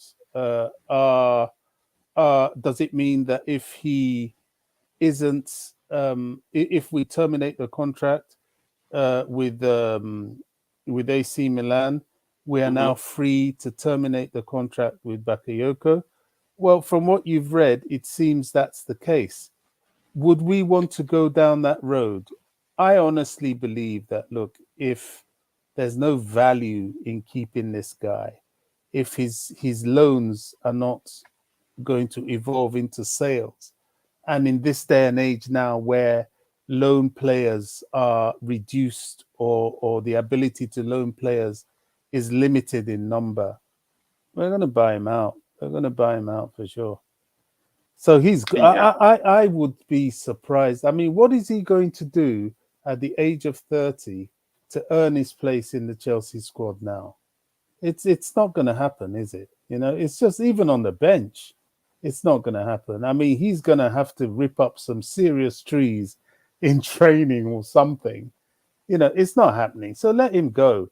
I'm talking like you now, because I'm usually the person that says, no, he's being paid by the club, sit down, but I'm like, do you know what? It makes no sense. You're not doing anybody any good.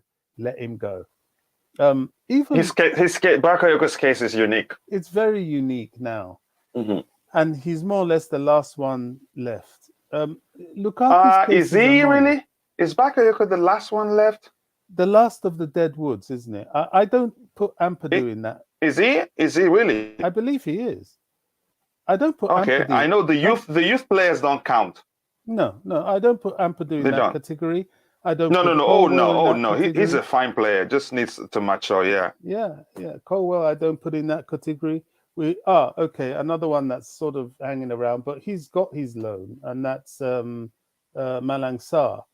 Oh, but okay. He's at Monaco on loan, and I don't know if there's an option to buy. There might be a deal done because of Badiashile. Who knows what happened there?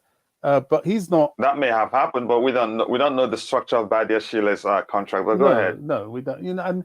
And he's not due back till the summer. And I think come the summer, maybe some decisions will be made. And I'm pretty sure he's very much on his way out. Barkley's gone. Drinkwater's gone. Who else is that guy? Oh gosh, what's his name? The Ghanaian international that we had played for. Baba Rahman. Is he gone? Rahman. Is he still on our books? I'm not sure. Maybe somebody in the chat can help us find out. Yeah, but let's move on from that one. Really, again, no ideal right back. Reece is outstanding, and to find who can compete with him would be difficult. But that's a Vivel's job. To me, of all the right backs we've been linked with, to me, my favorite, has always been Denzel Dumfries, the Dutch international. But I'm hearing the Aston Villa are also interested in Denzel Dumfries. But here's the thing: somebody made a solid argument, and again, after that, I changed my mind. I said maybe if we're gonna look for a more attacking right back or capable of switching to a right wing back, Baba Rahman plays for Reading now. He's not a Chelsea player.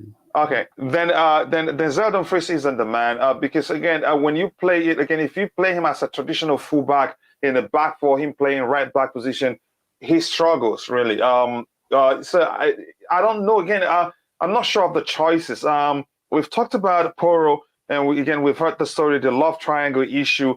We don't want to him to come with Joao Felix at the club. Then you have a friction in the dressing room. That's not good. We already have enough problems to deal with. So I'm going to move on from that. If you're watching, if you haven't, we have 71 likes. If you haven't, please do take a second to drop a like on the stream, which means we have 29 more likes to get it to 100 likes. You can actually do that, but only if you believe we can do that. And again, I'm saying if you're watching and you're not participating in the chat, you can do us a favor. Take a second, drop a like on the stream, and subscribe to the channel if you haven't. AD, I'm going to bring you in one time. The question I want to ask, let's talk about this one on the screen. If we're talking about getting the right back, do you know, again, who's your ideal right back that you think will, provide competition for Reece James, push him to do better, push him to become better? And when Reece isn't playing, if that player comes in, they do, again, an equally good job or even better. And by the way, good afternoon to you. Yeah, good afternoon, Coachy. Yeah. I said the best one that we can think of is the one we've been linked with for so long. That's Dumfries. Dumfries. Yeah, you're not concerned the fact, again, there's an argument that when you play him as a traditional fullback, which is as a right back, he struggles defensively. But attacking wise is excellent, really. And his numbers last season didn't differ that much from that of Reece James. Yeah, but if you notice, some of if you have a traditional right back, the right back might not be as good going forward, but we're good defensively. It's very rare to find. Yeah, but we're spoiled because of Reece is capable of doing both. Exactly. So if you look at most of the right backs, like take Arnold for example, he's good going forward, but defensively is not as good as Reece James. So we're lucky to have a player like Reece James. So I think if you're looking for a player that can do both effectively, I think it'll be very hard. So we just have to go with the one that can play, attacking. And you see, I always say it, if our front line is good, if our attacking line is good, we'll be defending less. It's always like that in football. He won't have to defend. Like Arnold, he's not always highlighted his defensive frailties it's only when they are being attacked or they don't play very well. But if Liverpool attacks, he's always not highlighted the mistakes or the lapses in terms of his defensive ability because they keep attacking. Even though they're actually horrible defensively, but go ahead.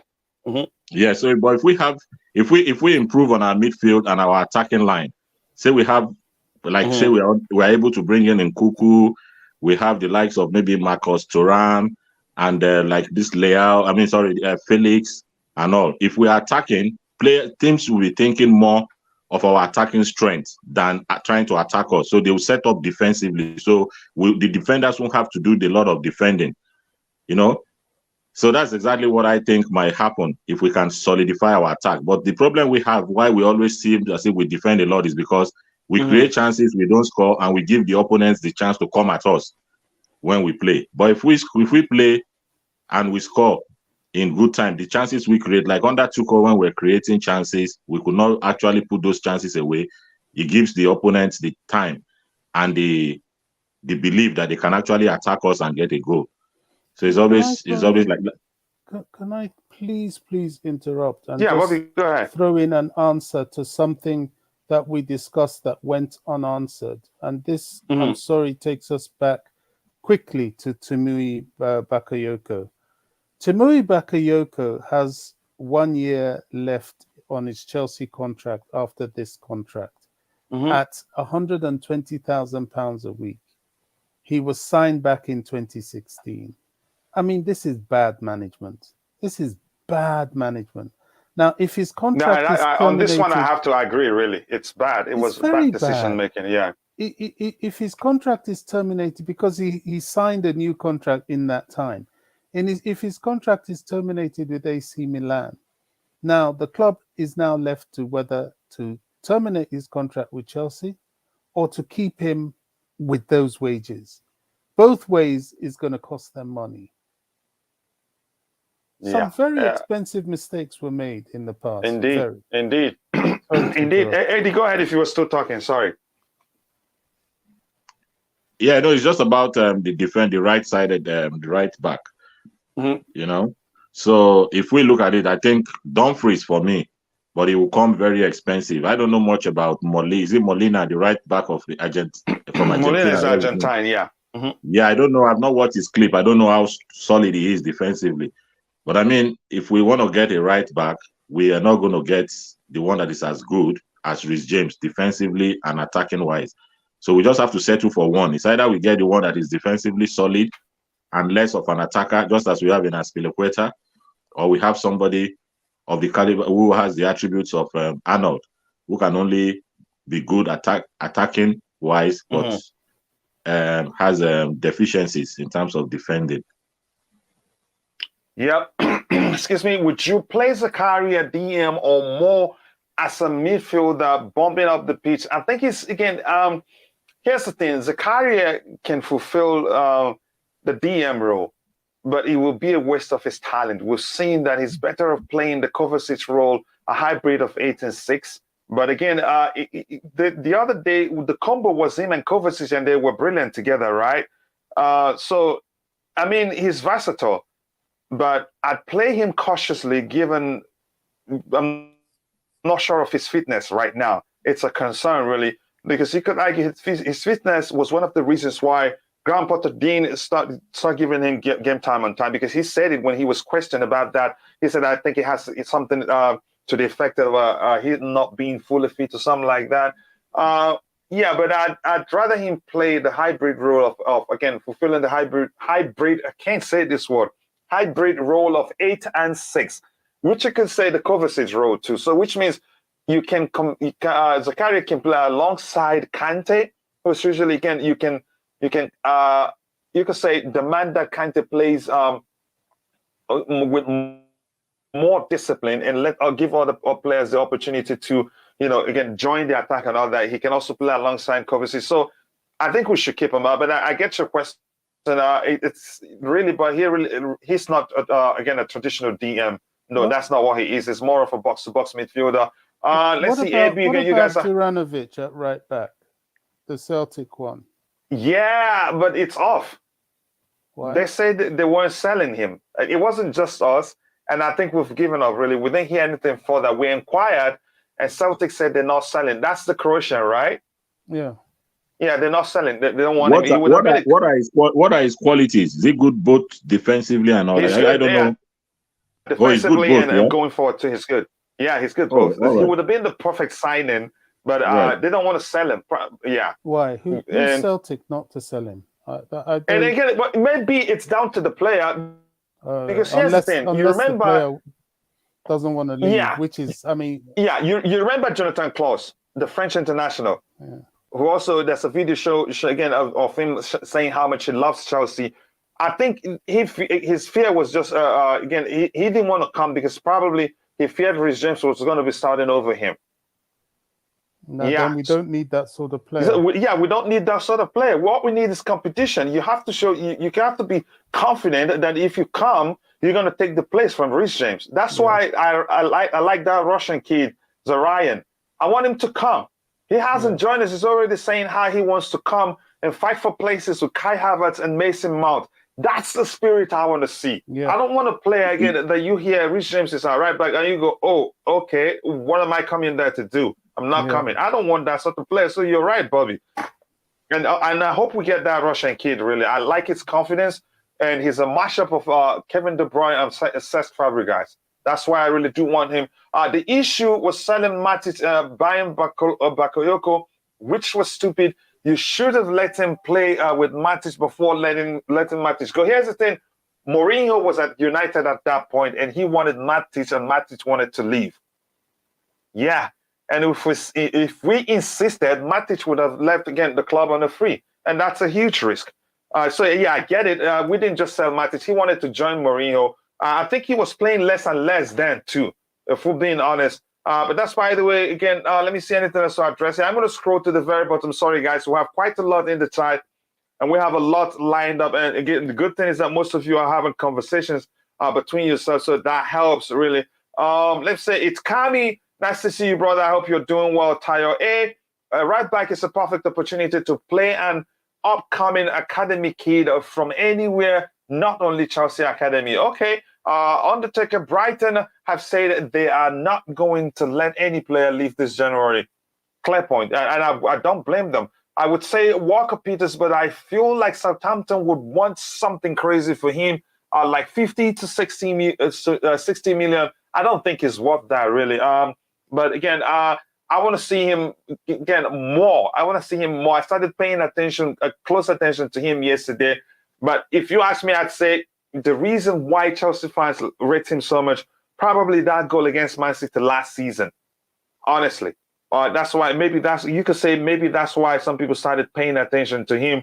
But yeah, I think we can do better than Kai Walker. But because he counts as a homegrown quota, but to accommodate him, we have to let one player in that category go too, if that makes any sort of sense. Let's see what we have here. Anything else? Juranovic just feels like a Zappacosta. What? Okay, Zappacosta has left. I was going to say he's still in our books, but he's left us. That's an Antonio Conte signing. Cucurella came even though we had Chile. Yeah, that's what we want. He was confident. Again, you can say he believes again he can, you can say outplay, what's his name, Chile and start. And there's something I like about him. There's something I like about Chile that he doesn't have. And that's what we need there. If Chile isn't playing, Cucurella on his day can measure Chilwell's performance and sometimes do even better, as long as we have proper protection in the midfield that doesn't expose our defense again, because that's our biggest problem right now. That's why it looks like we have a bad defense. I don't think we have a bad defense, but they don't have good protection from the midfield. Again, because when Juranovic went up against Argentina, he got exposed for his defensive awareness and his lack of offensive ability. Really, I see otherwise, but I get it. Maybe you could be right. Maybe I need to watch him even more We move on from this one to what else do we have here? I think we've looked at this one too. Yep, Nkunku is one of us now. Everything is signed, sealed. He's signed on the dotted line. So your concerns, again, don't worry about it too much. Chelsea have reached an agreement to extend talented striker Ronnie Stotter contract until June 2026. I don't know him, but I just feel like some of us here know him. So some good news. If anybody want to talk about the kid, fine. If not, we'll move on from him. I don't know him. Eddie, do you know him? I know you know some of these academy players. Do you know him? No, I don't. Okay. This one here, Chelsea is still searching for a finisher. Despite the loan signing of Joao Felix, Marcus Thuram is still a serious option, and a club are considering making an offer. However, he wants to stay this month. I think I've said that before. The Marcus Thuram's case is complicated.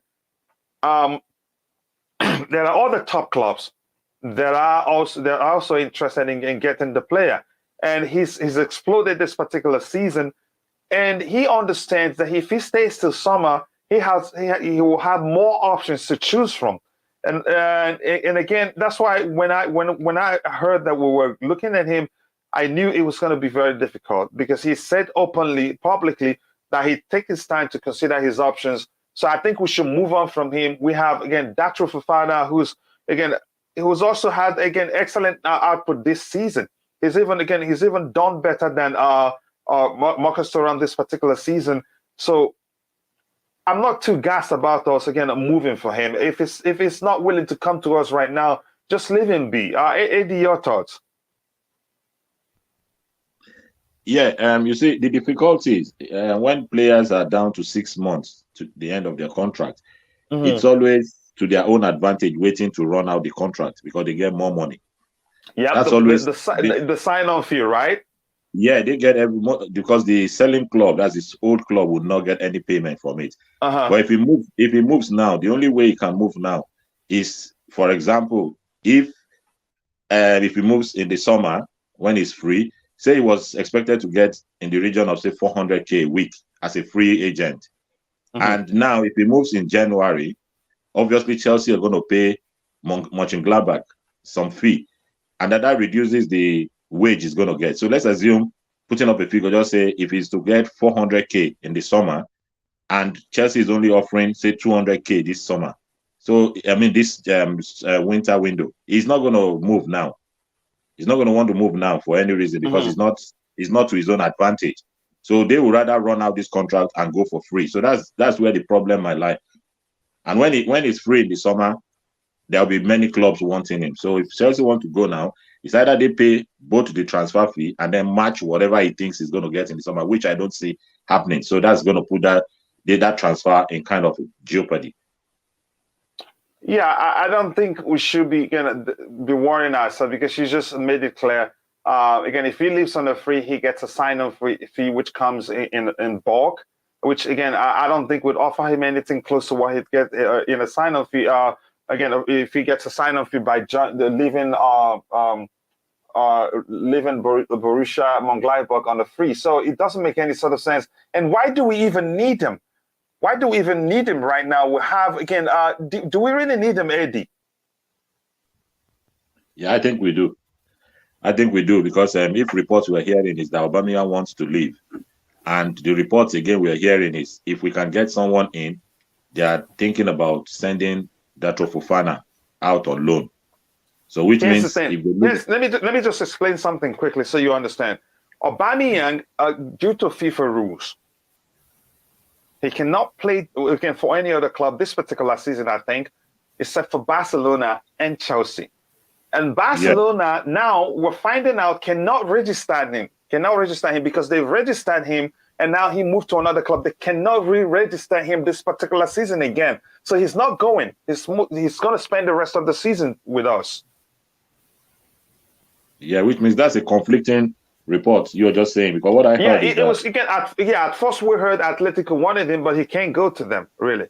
Yeah, no, what I heard is he wants to go to Barcelona, but what Barcelona is negotiating is Chelsea have to let him go for free. So if Chelsea is ready to let him go for free, and then they are giving him another condition that he has to lower his wage that is earning presently and what he was earning when he was with Barcelona. So he's going to cut down, and Chelsea will not get a transfer fee for him. That's, I think, where he is. But from what I heard, he can sign, he can play again for Barcelona this season. He can only play within a year for only 2 clubs, but he can register with 3 clubs, but he can play for only 2.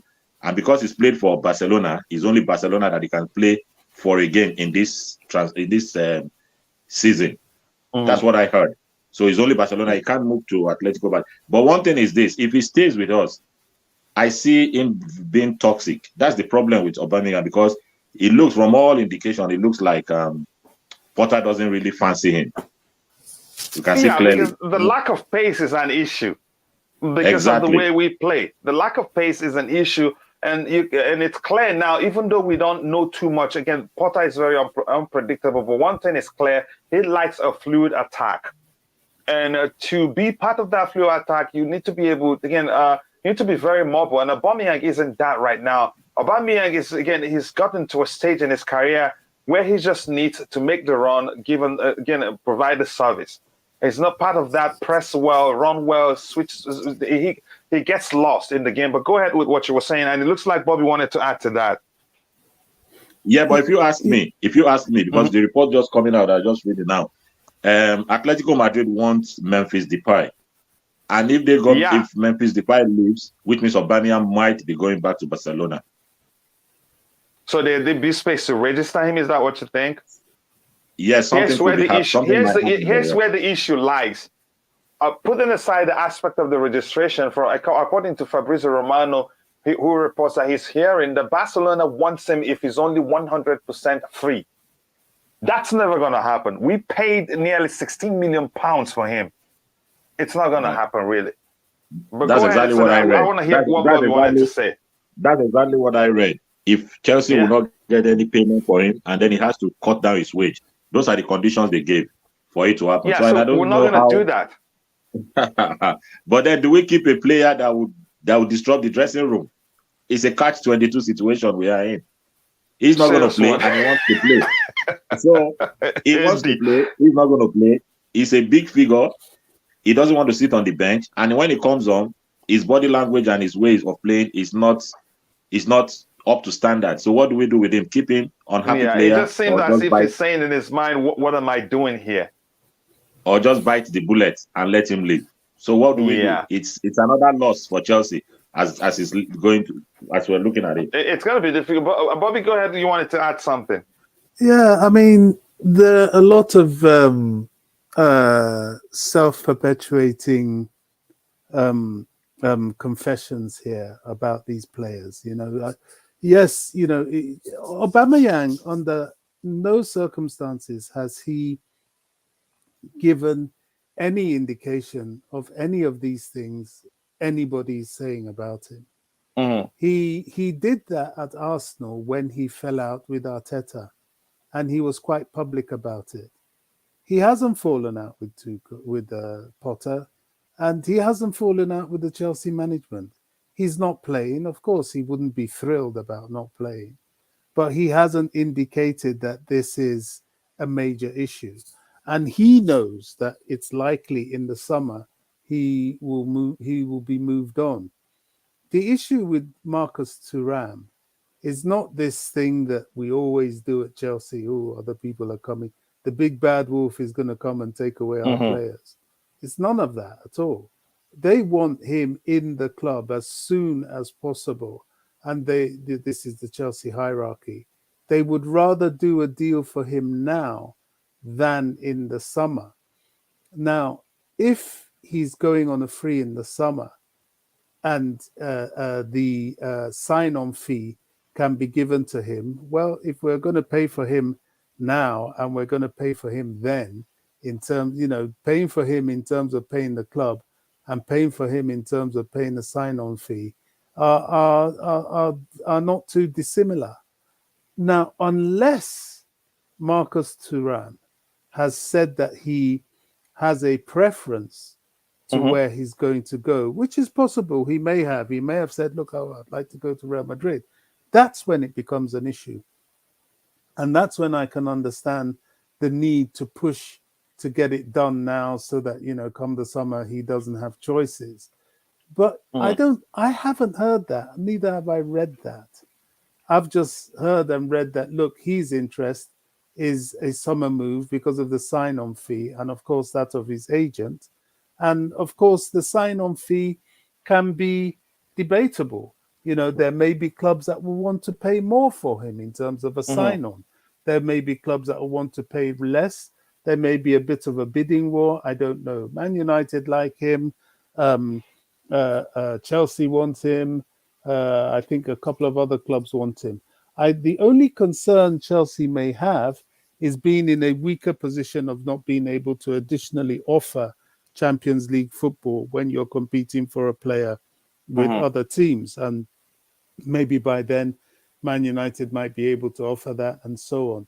So I'm not too perturbed about other clubs competing for players that we want. And we need to stop that. We have this fear.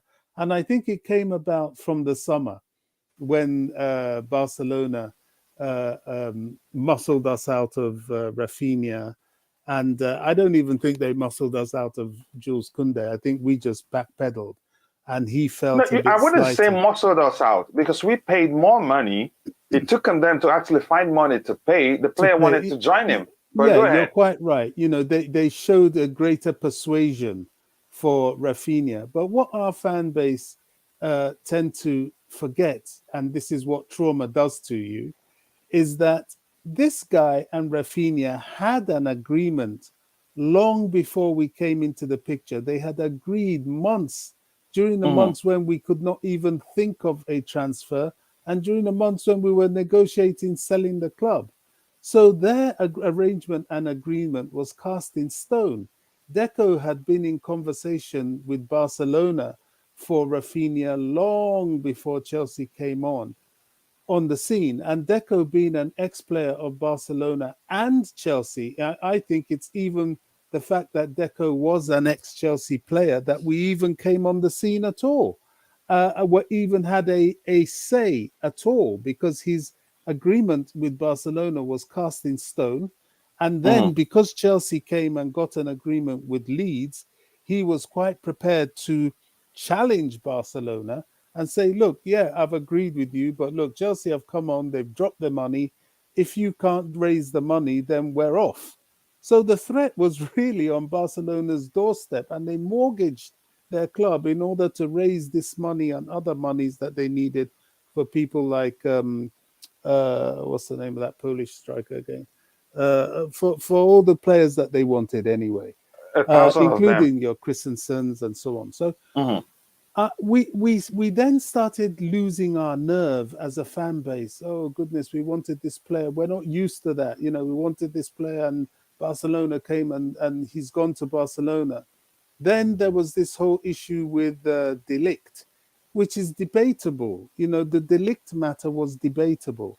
Todd Boehly was doing the transfers then. Todd Boehly was new to transfers. He never really understood how it all worked, and he's never done that before. And he had no agents. He had to get involved with the agents.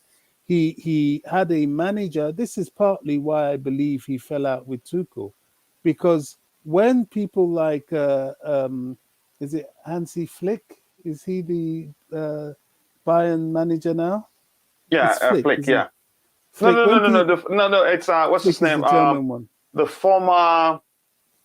What's his name? The former Dortmund guy.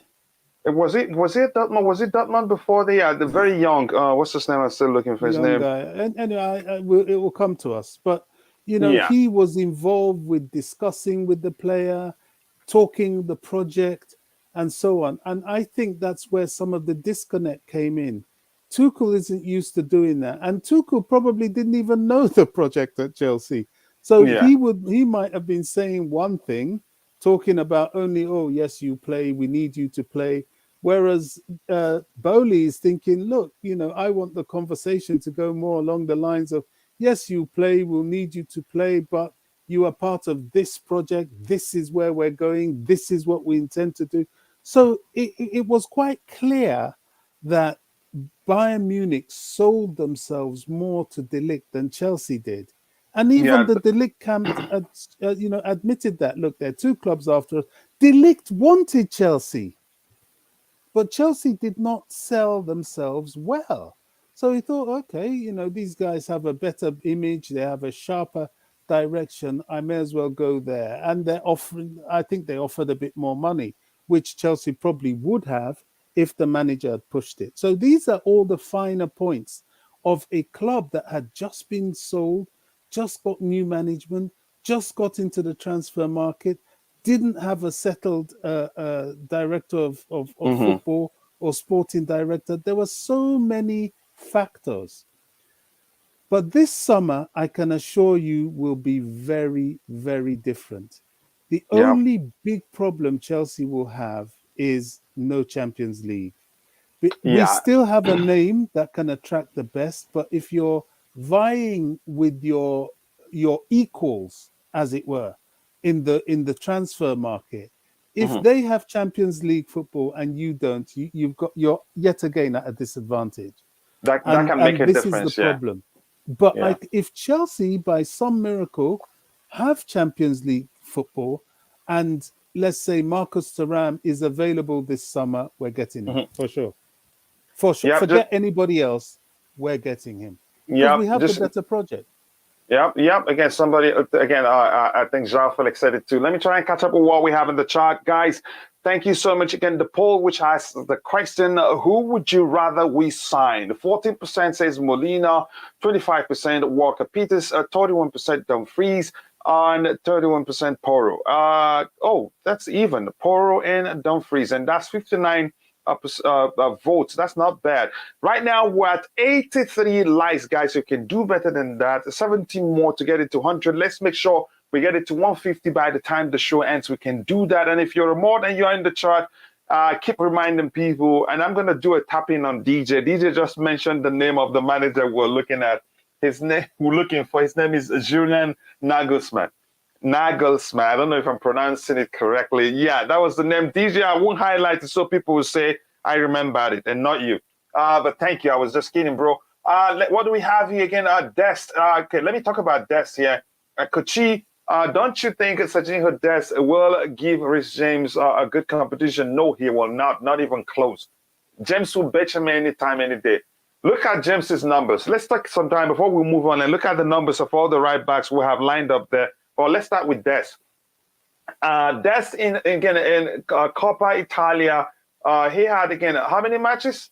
Okay, just not quite a lot, and he hasn't played a lot really. Let's go to Barcelona and look at his numbers.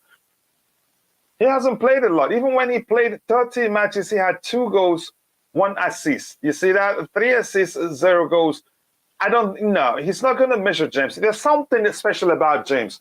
James is that player, even when he's in the, right wing back position, he supports the midfield. That's how he executes the role. He's not just bumping forward, down, up and down. He supports the midfield.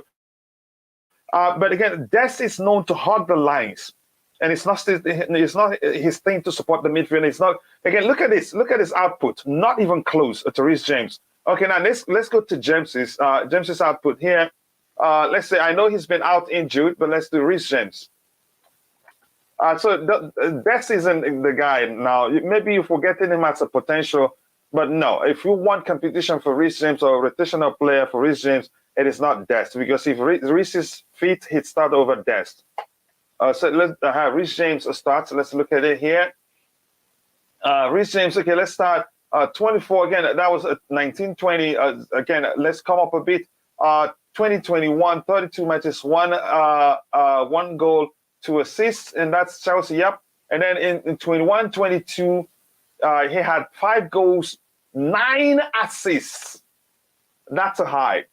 Dest wouldn't come close to that, and that's plus injury. Again, breaking up his form and all that. And this season, 8 games, 1 goal, 1 assist. And again, you can say he hasn't played that much. Let's look at Denzel Dumfries. Dumfries, how do you spell it? Yeah. So I made a mistake in the spelling there in the poll. So for Dumfries, let's go again. Inter last season, in total. Again, like 21, 22, 33 games, 5 assists, 4. I think he's the closest, really. Well, again, maybe the season hasn't finished when we did that comparison. So overall, you can say he's not really that close to James, but better. I think he'll provide more than what's his name can provide than Des. Des isn't the guy to compete with Rhys James, if we're being honest. So let's do Pedro Porro. Let's look at his number. Pedro Porro.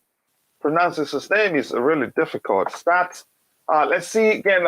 Porro, 21, 22, 3 goals, 3 assists, 4 goals, 4 assists. That's a little better, but not even close to James, actually. So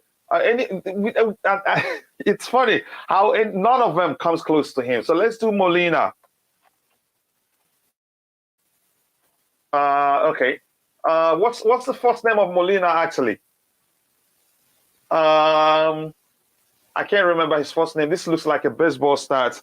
But let's do Walker Peters, Kyle Walker Peters. Okay, Kyle Walker Peters, stats. Okay. Okay, yeah, none of them comes close to James, but that's, by the way, let's just move on from there. It's never going to be the same. We'll move on. We'll come back to all the structured topics we have lined up. Let's go with this one here. So yeah, not Des. If you, again, yeah, you're getting the response you want already there in the chat. What else do we have? Again, yes, people, keep liking the stream and subscribe to the channel if you haven't. We need 15 more likes to get it to 100 likes. Let's do that and get it to 150. Dest is a natural winger. Again, that being that's being converted to a right back. Maybe that's why, again, he lacks that ability to drift in and support the midfield seamlessly like Rhys can. Frimpong from Leverkusen, another option as right back option. I don't know if he will be available this January, but I know he's a target for us. I didn't know that, really. Quite a few right back being mentioned a few months ago. Pedro Porro is very good. Again, he can really help our team. But we just looked at the output there, and he has nothing to show for it. And that's just top stats. Maybe there are other aspects of his statistics that we need to look at and we haven't. But I just don't know.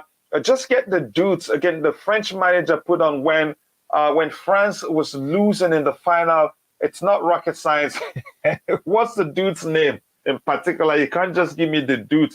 I don't remember who you're talking about there. Who was that? Who was that for France? Who was that? Oh, the Bayern Munich player. Is it the player you're talking about? Are you talking about the Bayern Munich player? Is it Pavard? Was it Benjamin Pavard? I'm not sure. Who was that came in right back for France? I don't remember. You give us the name of the player in question. That will help, really. Let me see anything else. We need academy right back or top MLS right back. Loads of good ones out there in the MLS. Okay, let's see. Coach, again, honest question. If we get Felix on permanent and Nkunku, Fofana is striker, and Asen, I don't see where Mount fits. Yeah, because he hasn't proven to be, again, a good number 10. Yeah. Coach, can I drop one line quickly about the right back? Yeah. The right back situation is such a conundrum now. I think now it's time to go back and get Livramento. I think, but he just returned from injury. Do you think he'll be again? We don't know if it's the same because it was a long-term injury. Go ahead, Bobby. Oh, I didn't know it was a long-term injury. It was. But if he's fit and if he's back, then he's worth returning. Because he hasn't even stood. He's at Southampton, right, Bobby? Yeah. Yeah. So did you see him play? No, probably because he's still recovering. Okay, unless that, then But if he was fit, then he would be ideal, because he's young enough and he's now been out, and he now understands rotation, and he would be motivated to challenge Rhys James. Whether he can or not, well, time will tell. He will have the potential. And as for all these players coming in that can play instead of Mount, well, that's just too bad. Mason Mount is clearly, to me, a player that can only perform at this stage if he has quality around him. That's too much dependency for me. And he's proving to me to be a better impact player than a first team player. Now, can he change that? Of course he can if he finds a way to improve and change his game. But he's beginning to have an uphill task now at the very top. That's just how I see it. I'm not sure he will ever be that player. And I think we haven't done him any favors by bigging him up so much. The hype around him has been too much, such that it's taken him to a level that he probably doesn't belong. Yeah. Eddie, is that you in the chat? Yes, coach. Okay. I'm going to make you a mod immediately because that's the first time I'm seeing you there. But that's, by the way, we're going to look up his stats later when we get a chance. I think we've looked, okay, this is just a tweet. Let's talk about, again, who else is, I think that's the wrong window, sorry. Just give me 1 second. That's the wrong window, most likely. I wanted us to talk about this guy just because I don't think it's a talent you send out on loan. I know the argument from somebody is that, it's the Norwegian league. No, they still have goalkeepers. They play football. They have good footballers. That's where Holland started, really. I think the same club. In just 24 matches, this guy had 39 shots on target. That's around close to 1.5 per match. Goals, 15 goals. That's nearly not close to 1 goal per match, but that's a lot. Assist 3. Look where it gets interesting. He's an attacker. He created 22 chances, and that's because of his style of play. He's not selfish. If you're better positioned, you're getting the ball from him, and he can drift wide on the flanks, left or right, and you can't get the ball away from him. And he completed 52 takens. This is not the talent you send out on loan. I don't know how many times I'm going to say this. But Eddie, I want to get your thoughts because there are talks what the club, even Fabrizio Romano said it, excuse me, that the club wants to look at him before deciding, what are you still looking at? How long do you have to look at him? Just keep him. Coach, to be fair, that I don't want him to go out on loan either. But he is how old is he? 20? And why that narrative is there is, I think people want to see how quickly or how capable he is of settling into the top flight of a top flight league like the Premier League. It's a big demand. And I've just spoken about Mason Mount and the expectation on him being unfair. I think with this kid, he did a little cameo against Man City. He didn't do badly. If they find that, look, hey, this kid can really live with the Premier League, fine, let him stay. But if he struggles, as these young kids usually do, they drop form, they get, they go up and down, up and down. If there are too many downs as opposed to ups, then a loan shouldn't be taken off the table to stabilize him. So that language isn't really retrogressive. It's just precautionary. I think he has every ability to really make it and prove his case. But it's taking the pressure away from him. Because if we say now, okay, this kid is there, he's going to be our starter, he's going to be in the first team, automatically pressure. And fans will then have the opportunity to overjudge him. Just like Mason, I don't think we've helped Mason. Mason has. No, we haven't. Coaches haven't helped him either. Go ahead. No, Mason has been made out to be what he's not, and it hasn't helped him. It hasn't given him any room to improve, and now we're depending on him, and we can't. Do you see what I'm saying? We're depending on somebody who we can't depend on, and it's not fair on him because there's still room for that level of development in him. And if he had been given less of a standard and more of an understanding that, hey, Mason's there, but there's this player doing it. There was so much hype. And, there are some people that overhype him and make him out to be primetime Messi, and he's not. That's just the reality. He would do better if a manager did come on and say, hey, look, I love your industry. I love your, and to be fair, he hasn't been used in the upper end of the pitch, closing down and things like that, that Tuchel used to use him for. You know, I love your ability to do that. However, in this game that I don't want to play like that, I'm going to bench you, Mason.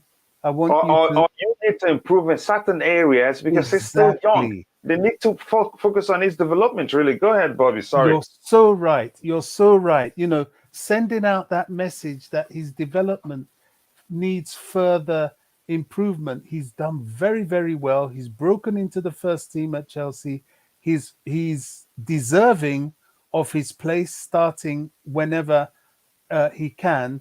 But to make him a regular to that extent, it's wrong. And he's showing it. He can't carry the team. He can't play when the team is struggling, you know, because he struggles as well. So what's the point? The team now needs leaders. It needs winners. It needs talent. It needs capability. And he's not that guy yet. Yeah. Yeah, Eddie, quickly before we move on to another topic, and if you're watching, guys, we need just 13 more likes to get it to 100 likes. Let's get it. Make sure we reach 150 by the time the show ends. Please keep liking the stream and subscribe to the channel if you haven't. Eddie, coming to you, your thoughts on Fofana. Have you seen anything, again, that shows you he's going to make it in the Premier League? For me, I think yes, but I understand where Bobby is coming from. You have to be gradual about that, whether he stays or leaves. It has to be, again, you have to follow a process so you don't put so much pressure on him and so you don't make him feel like he's arrived. Because the moment a young player feels like, again, that he's arrived, it becomes a problem. They feel like there's nothing more to learn. So you have to keep them hungry by not making them feel like he's arrived. So maybe that may have been a cautious language to make him know, no, don't feel like you're coming here to become our number one. You have to work for it. There's a chance that's the case, because if you look at it, it doesn't make any sort of sense that we have Amanda Broya out. Aubameyang isn't the quickest. You have this guy, and you send him out on loan. So Bobby was, again, you could say he's very correct, deliciously correct, in the sense that the language, again, is just not to make him feel like you're coming here to be a number one. You have to work for it. But go ahead with what you wanted to say, Eddie. Yeah, that's exactly what you expect from a football club to say to incoming players. I mean, they cannot just assure them and say, oh, you're coming in and that's your position straight away. It's nailed for you. No. They have to say, I mean, it wasn't only Fofana they were talking about. They were talking about all the other transfers as well, like including Slonina, Andre Santos, even Badiashile and all of them. They said we have to use the same language for all of them, yes. They use the same language so that keeps them on their toes to know, yes, you're coming for a fight. You're not just coming to say, oh, we're signing you for this much amount. It doesn't matter if you're 60 million, if you're 12 million, if you're 10 million. You're coming in. If you're good enough to dislodge those that we have there already, then good for you. But it's not, I mean, the statement and what the report coming out is very apt. They have to let them know that you're coming for a fight. You have to show it in training. And then before you can be considered. If not, if you're still not showing it what they expect, you have to go on loan. So it's down to them now to show what they are made of, both in training and when they have opportunities before the transfer window closes, if they are called into any game, to show what they are meant, what they can do. Like Fofana had the little cameo against Man City. So if tomorrow comes against Fulham, he's called upon again and he does it. I mean, if he comes in, say he scores 2 goals tomorrow and we win the match, I mean, that's a good start for him. So the talk about him going out on loan will be evaporating, like. So that's just the thing. But if we give him the opportunity to start, where we're thinking, oh, can he take the place of Aubameyang, and he comes in and they create 5 chances for him, he misses all 5. I mean, that's exactly what we're talking about. Is he good enough to stay? No, we look at loan for him to go and improve his game. Yeah, good argument, right? Like, we need to watch him first again, and it's a good language to use it on one thing, you know, for him to feel like he's arrived, whereas he's still learning at 20. But that's, by the way, again, this one here, again, says, for me, I would rather pay and get Thuram now, because if we wait until the end of the season, we will have so much more. We will have so much more competition for him, and again, as he will be a free agent at that time, so it won't be easy. Other interested parties will be able to come and say, okay, we want you. Again, which position did he want to play, Thuram? I don't think Chelsea need him now. He's able to play on the flanks. And you can say we don't have the best of wingers. Wingers are not physical. They're not able to deal with the physical aspect of the Premier League. And Thuram has that explosiveness. I think he'd do well whether on the flanks, whether you play him centrally. I think it makes sense now that we need him. Adebayo Balogun says Todd Boehly has spent over 300 million on players since taking over the ownership of the club. But what is the master plan behind the huge transfer spending? I can't help you, really. If I'm being honest, I can't help you. Pay attention. It's Vision 2030. What defines, again, what factors collectively defines Vision 2030? Coachella doesn't know. And I'm sorry, I can't help you. I have to be honest. I'm going to scroll further. It's Kami. Again, I haven't said hello to you. I hope you're doing well. By the way, I see also I haven't said hello to you. With these players, the best formation I see is 4-2-1-2. Okay, I think it's 4-2-3-1 for me. For me, again, I would rather pay and get Thuram. Okay, I've read that one. Which position? Okay, I've read all these things, really. I'm going to scroll to the very bottom so we can get the subsequent comments, and I'll try my best to get your subsequent contributions in the chat. And Mason is asking for a salary increase. Well, it's business for everybody involved. I get it. As much as if you're asking me to say he's capable of playing as a 10, but if he plays at a 10, how many chances is he going to create by the time the game ends? He's not consistent in terms of chance creation. As much as I know, and I can make an argument as to why he hasn't reached that height we all, again, know he can reach. I have a solid argument for that, but I want to move on from that argument, really. Again, I don't rate him. I've seen that myself, that you don't rate him. Fofana deserves a chance. I think he will get a chance. Like I said, the language being used is that you have to, again, be cautious when you're bringing a young player into the team. Yeah, again, he would do well. More importantly, we didn't pay over the board for him. We didn't pay anything close to being too much money for him. So how the transfer fee isn't an added pressure in this case. If anything, I think he will go under the radar because most people don't rate him. And that comes down to the fact that we didn't pay that much money for him. But that's, by the way, they should play him more, or say they know what he's capable of doing. I don't even see him starting today. I'd be surprised if he starts. Maybe if Potter really wants to send a message, or if he wants to do an Arteta, if he wants to show, look, I'm the boss. He starts because he can play on the flanks. He doesn't have to play centrally. Even if Graham Potter wants to accommodate Aubameyang again as a traditional number 9 or as a number 9, he can still play Fofana. And Fofana is capable of playing in a fluid front line because he's not your natural striker that is only on the pitch and waiting for you to can provide the service so he scores. You saw how he created 22 chances, completed how many? 52 take-ons. That is just that is just brilliant numbers right there. Again, some convincing numbers. Just see the way Man City is managing for them. Yeah, and see how he's matured.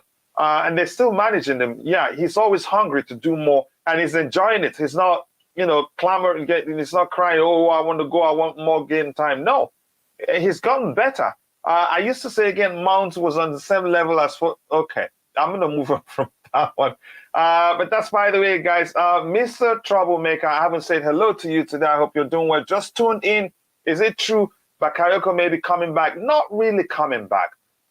We're talking with AC Milan to end his loan spell there. And then the plan, again, from what we're hearing, will be to terminate this contract if they can't find, in terms of if they cannot agree on the severance, again, a term, and then they just terminate it and then take the L and move on. I put this name on the day for to sign at Chelsea. Okay, enjoy your name. Don't worry, my friends. Again, only a matter of time before Potter is sent packing. He is the worst manager I have seen with Chelsea in my 35 years of supporting the club. He is completely lost. Wow. Again, I want to go to heaven, but I happen to be the one reading all these things. I know, again, the higher power itself understands. If your Potter is out now, again, then you lost as well. Yeah, that's the thing. I want him to start doing well. And then if he can prove otherwise, if he proves that he can't do well, then yeah, he's done. It's not up to me, really. Yes, again, please, again, take Bakayoko back. He's not even in B team at Milan. this year doesn't matter that happened in Chelsea. Again, it is late for everything. They don't. Again, I'm not sure. Again, it looks like you mix. The whole thing is jumbled up there. But again, I give it a shot. Hi, coach. Again, what's up? Please, I think to gradually ease in DD Fofana and others incoming. Incomings and other incomings is the best way to go, so that they wouldn't be under pressure or to impress, which might negatively affect their performances. Yeah, it has to be a gradual process. You could say that's one of the reasons why Chukwuemeka hasn't started that much. But again, there was a time I thought he'd start. You say Potter, you could argue wasn't. You could say wasn't fair to him. Do you think Ansu Fati, I think that's who you're talking about, could be a future target for any Premier League clubs? Why would Barcelona want to sell him? A year ago, he was, again, you could say, the new Messi for them. So what happened? I just don't know. So everything comes down to how well he's played of late. Maybe if any club wants to risk it, because what's the length of his current contract? And I don't know. So I need to research those things to know whether he comes on the cheap or whether he's going to be expensive. Potter literally came in, no preseason, no transfer window. How do you expect him to do well? I'm not going to get into the argument of whether preseason or not. We've seen managers come in mid-season and still do well. That's no excuse. There are things I'm seeing that I'm concerned about. But I'm not going to talk about those. We've seen two managers come in mid-season and win the Champions League. Oh, that's actually a Chelsea culture, if we want to talk about that, Bobby, isn't it? Yeah. Yeah, so that's not a good excuse for him. He needs time, I believe, but he needs to turn things around quickly. Otherwise, even if it's on a 100-year contract, they will throw it out of the window. It's business for all parties involved. The club, and then again, because losing doesn't help the brand. For being honest, again, people, we need just 10 likes to get it to 100 likes. If you haven't, take a second to drop a like on the stream and subscribe to the channel if you haven't. So now it looks like Dumfries has won the poll, and it's 89 votes. I think that's enough sample size, but I'm just going to leave it for a bit to see again. Before we talk about anything else. Let's see what we have here. Fofana has nothing to lose, but he's got to prove himself that he wants to be a Chelsea player. Sorry about that. Again, Potter just got thrown into the fire. Well, again, would you start by the Sheila over Koulibaly? I don't know where you guys are getting the argument that Koulibaly is a bad player. I'm not going to even go to that. There's a chance Potter decides to rest Koulibaly and start him. If you want, again, a traditionally left-footed, you can say predominantly left-footed player, if he's playing with a back three, or even if he has a plan for it to be, you can say a hybrid approach where in transition it's back, again, when we're defending it's 4, in transition it would be 3. Maybe that's, maybe he gets to start. But I think soon he'll become a regular. He's that good. Again, I like him. I used to think the same as Bobby. I thought Mount would play better with better players, but in World Cup, he didn't show anything and got benched for Grealish. So I don't know.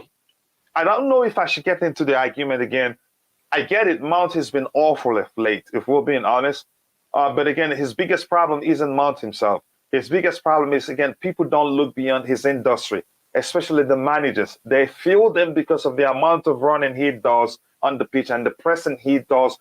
Had it been, again, let's say when Lampard was the coach, had Lampard paid attention to Mount's development rather than his energy and the again, amount of running he does on the pitch and the pressing on all that, had Thomas Tuchel done the same thing, focused on developing him, telling him where he needs to improve, had, again, even Potter haven't done that actually. He actually talks about how Mount wants to play every game. If these managers pay attention again and realize this guy is just 23, he's 24 now, right? But again, they should pay attention to his development and help him become better and not just fuel him. Even when he's mentally tired, Tuchel kept fueling him because he does the running. Because Mount, even when his decision making is near to zero, if he's on the pitch, he still run like a horse for 120 minutes. And that's annoyed. That again, that hasn't helped him again become the player we all know he can become, and it's dangerous, really. Every now and then you see flashes of how technical he can be, but he has never been consistent with that because all he does on the pitch is run for the managers. Cooley again did well at Napoli because the manager knows how to use him in the game. Tuchel and Potter failed on that. They haven't failed. We have issues. So again, the managers, you could say, necessity again calls that again again has led to him being moved around in that defensive the defensive line, sometimes to the right, sometimes centrally, sometimes on the left, because we had issues there. If that makes any sort of sense to you, man. Again, I hate the way we won sacking and hiring. No big club functions like that completely spoiled the fans, and it's become a culture really, and it's not easy to change. We need Enzo. He's a baller. He's the next Modric. Probably quicker than Modric, even when Modric was younger. Havertz and Mount have no comp of a position. So again, I think their development got in store. Maybe that may well be the case. Again, people, 90 likes, just 10 more to get it to 100. But that's, by the way, Rodrigo, do you have anything in mind? Are you bringing the fight or you want to come in from anywhere? Your choice. And I hope you're doing well. Yeah, big up everyone. Yeah, sorry, a bit late. Yeah. I just want to talk about this Bakayoko and Felix. Go ahead. You can take us back a bit. Oh yeah, I don't think it's coming back. I hope we cancel his contract and it's done.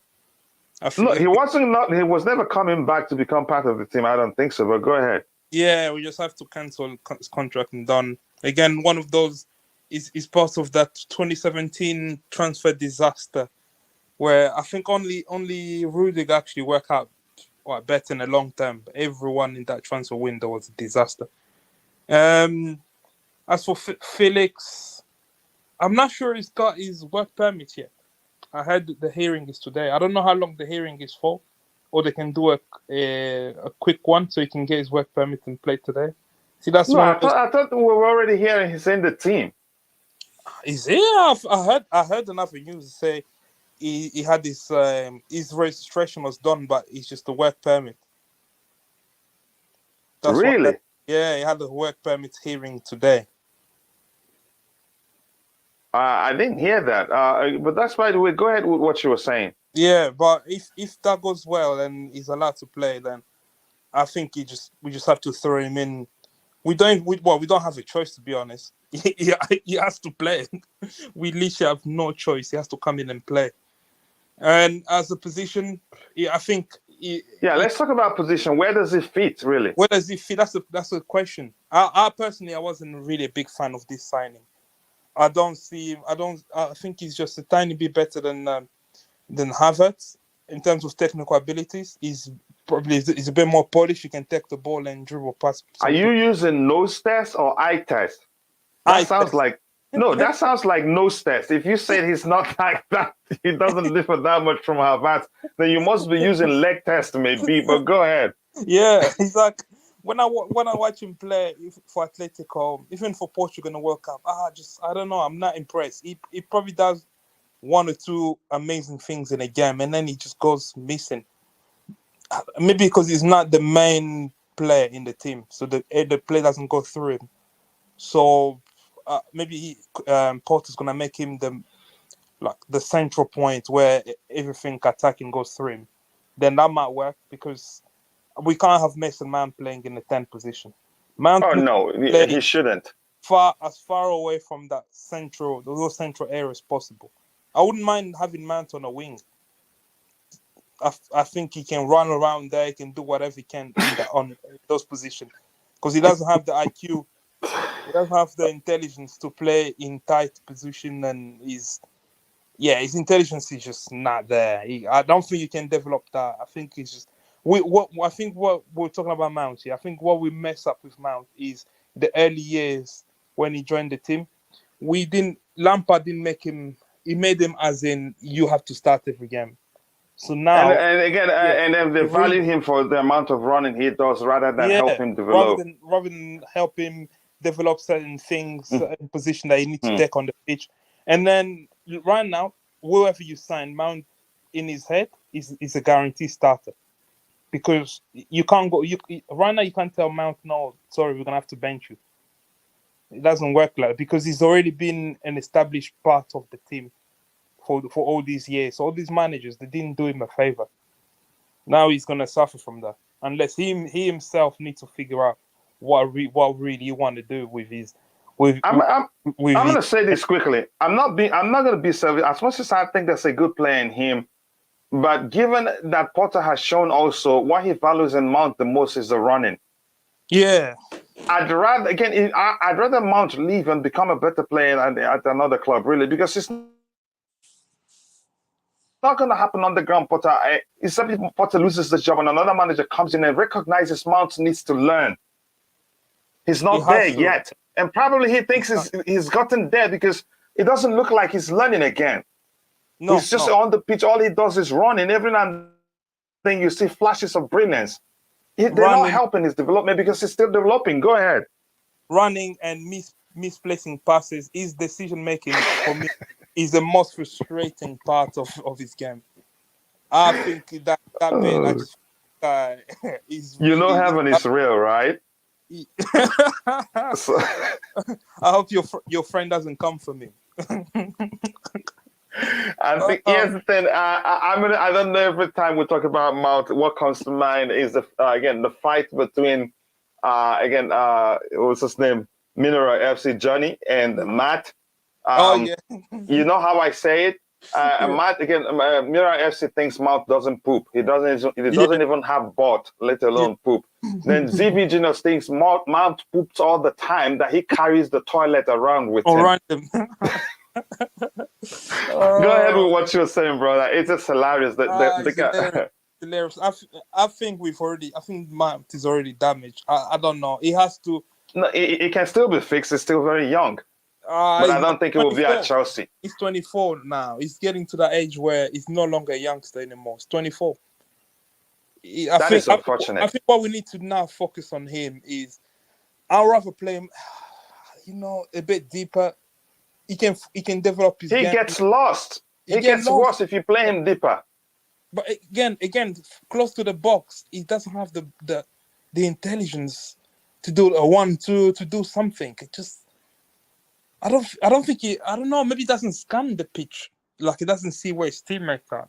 Again, his teammates are not helping. So I read someone said in the comments, someone said, they don't think even if you bring in better players, it's not gonna make his game better. Yeah, I think it's. Here's the thing. I think he just says something that's very unfortunate about this crop of players. We don't make good runs. Yeah, but they do make runs. Yeah, but how often? We don't make good runs. I saw that Fofana kid. I know because he's still new. He's still new in the team. I saw him against City making some runs, but obviously not. And was asking for the ball. You know what? One thing that was very, very telling from the few. I don't like these training clips that they show us because it annoys me because I'm thinking you're showing us all this training. We want to see it on the pitch during game day. Yeah. But one thing that was really, really telling on the training clips from Joao Felix was he beat a player in training that they were filming him with, played a pass and ran forward for the receive pass in a 1-2. And he never got the ball.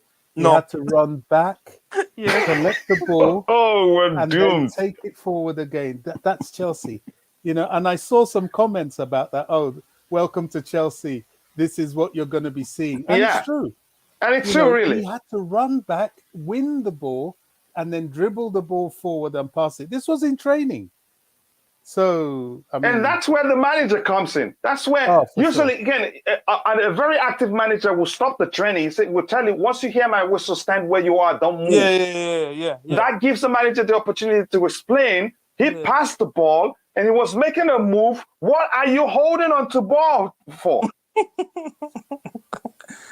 Did we see that from my uncle who's the current manager? No, we didn't. I'm going to look for that clip and DM you the clip just for laughs. It was shocking. It was so typical. This guy, his first touch, he was looking for a 1-2, going forward, the ball went backwards. He had to run backwards to collect the ball in order to go forwards again. By then, the opposing team in the training session had set up and were ready to defend. Typical Chelsea. Yeah, typical indeed.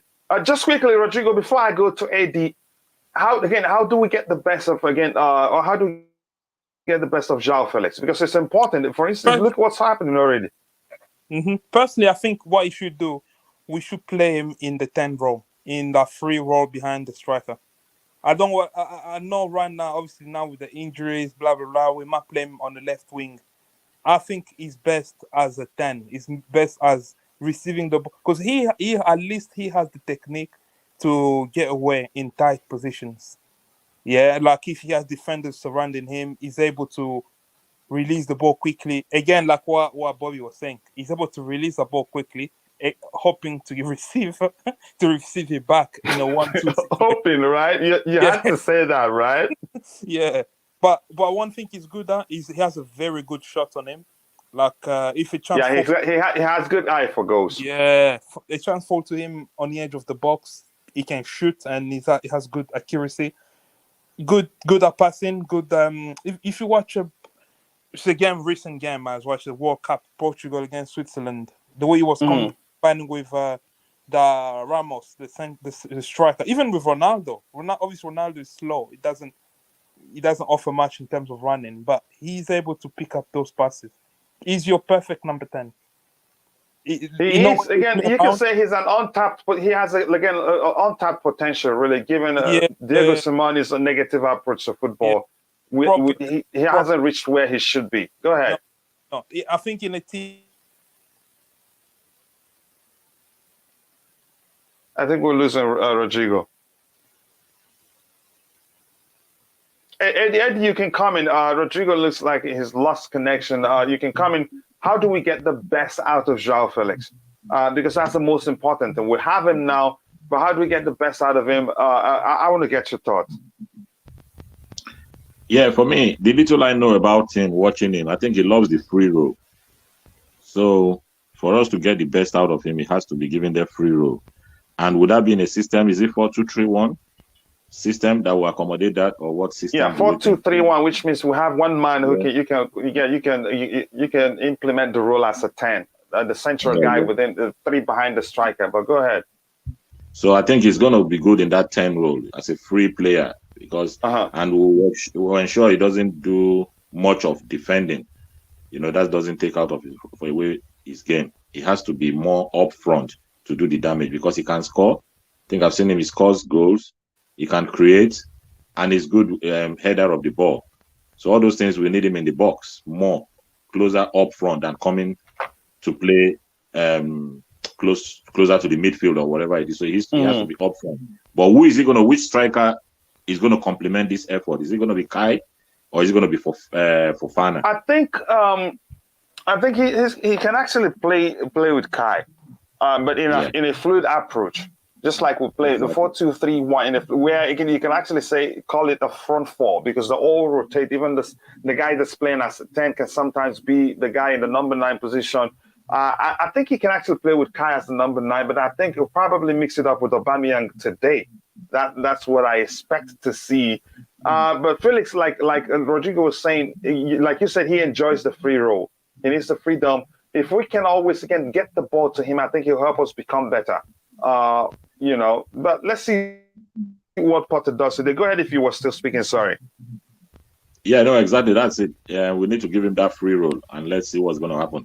But alongside of Birmingham, I don't think Potter will play Birmingham, to be honest. You think he won't play him today?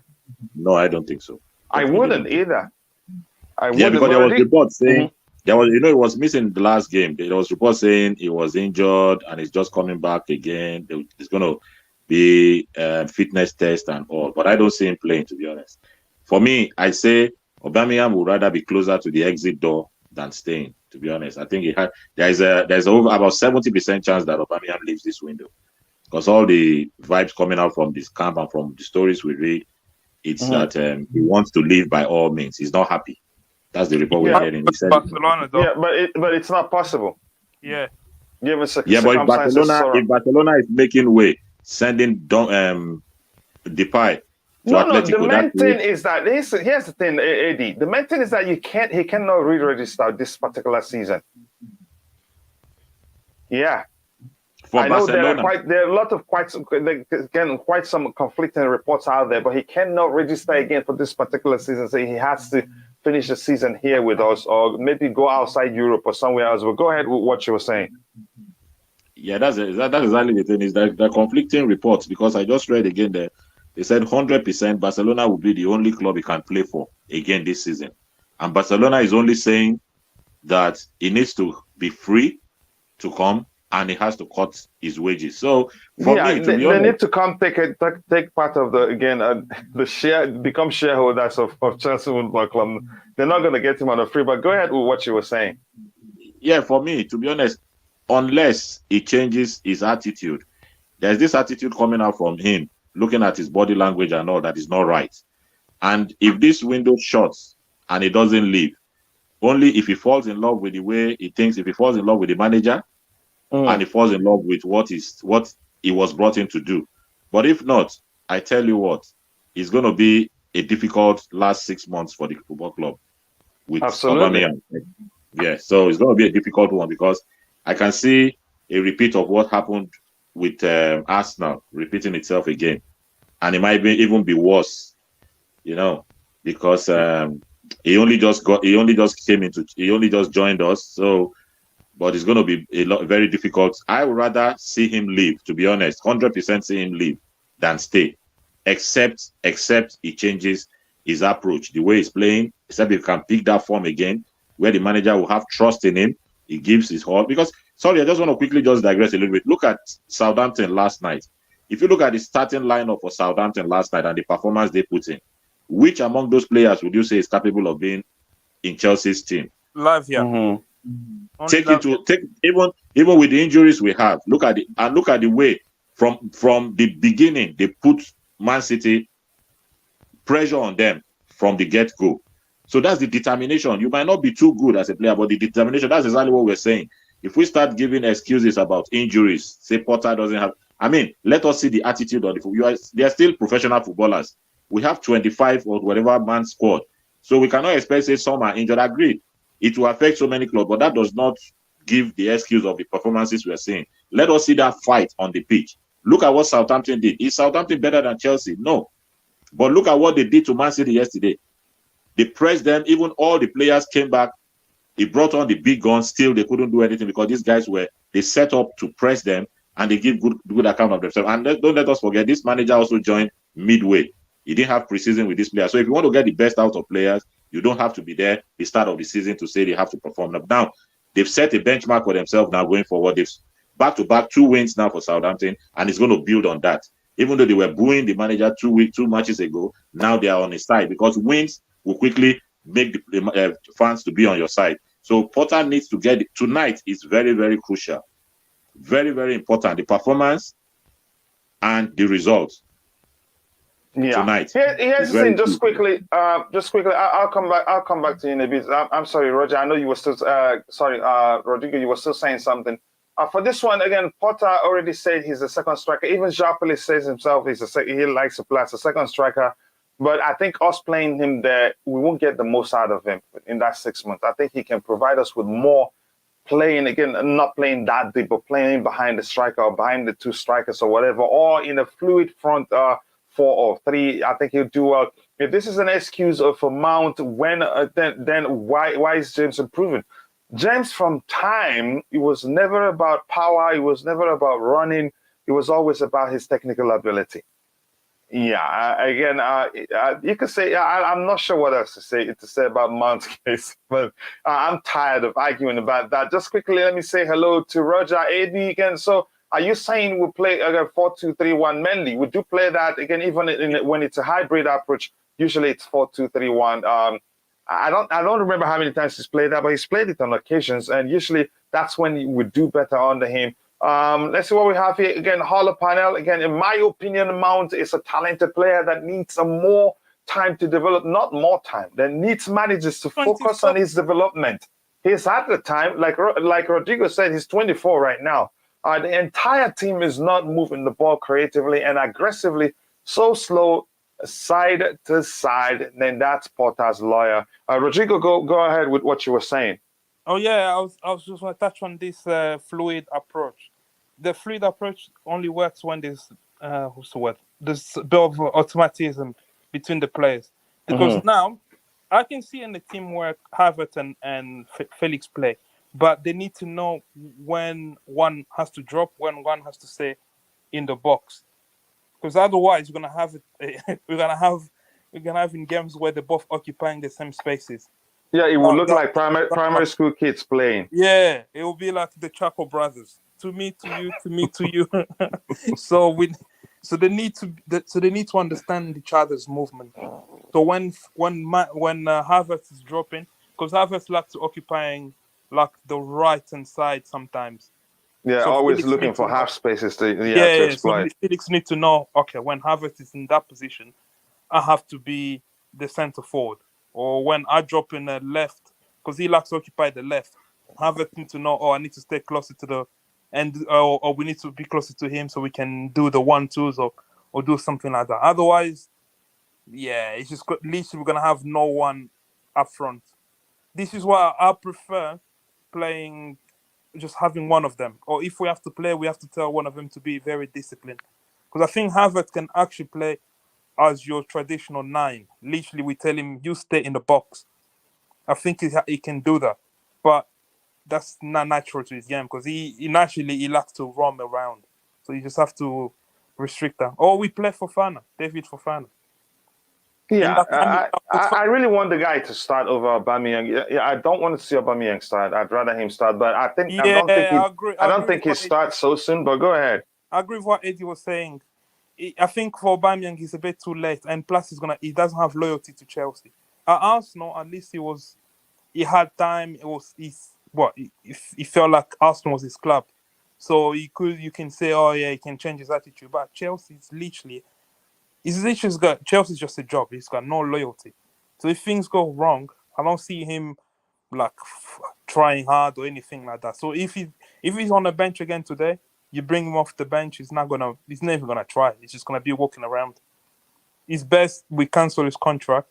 I think he's got another year left on his contract. Cancel his contract, and then let him go back to Barcelona, and then we deal with the consequence after. Because obviously we still need attacking players if he goes with the injuries. But it's best we do that than have him in the squad. I think at this moment, the manager doesn't rate him. He came in for Tuchel. Tuchel's gone.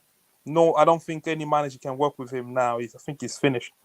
Yeah, a lot of factors again to see reason why he should leave, really. But again the factors beyond our reach in terms of finding a solution.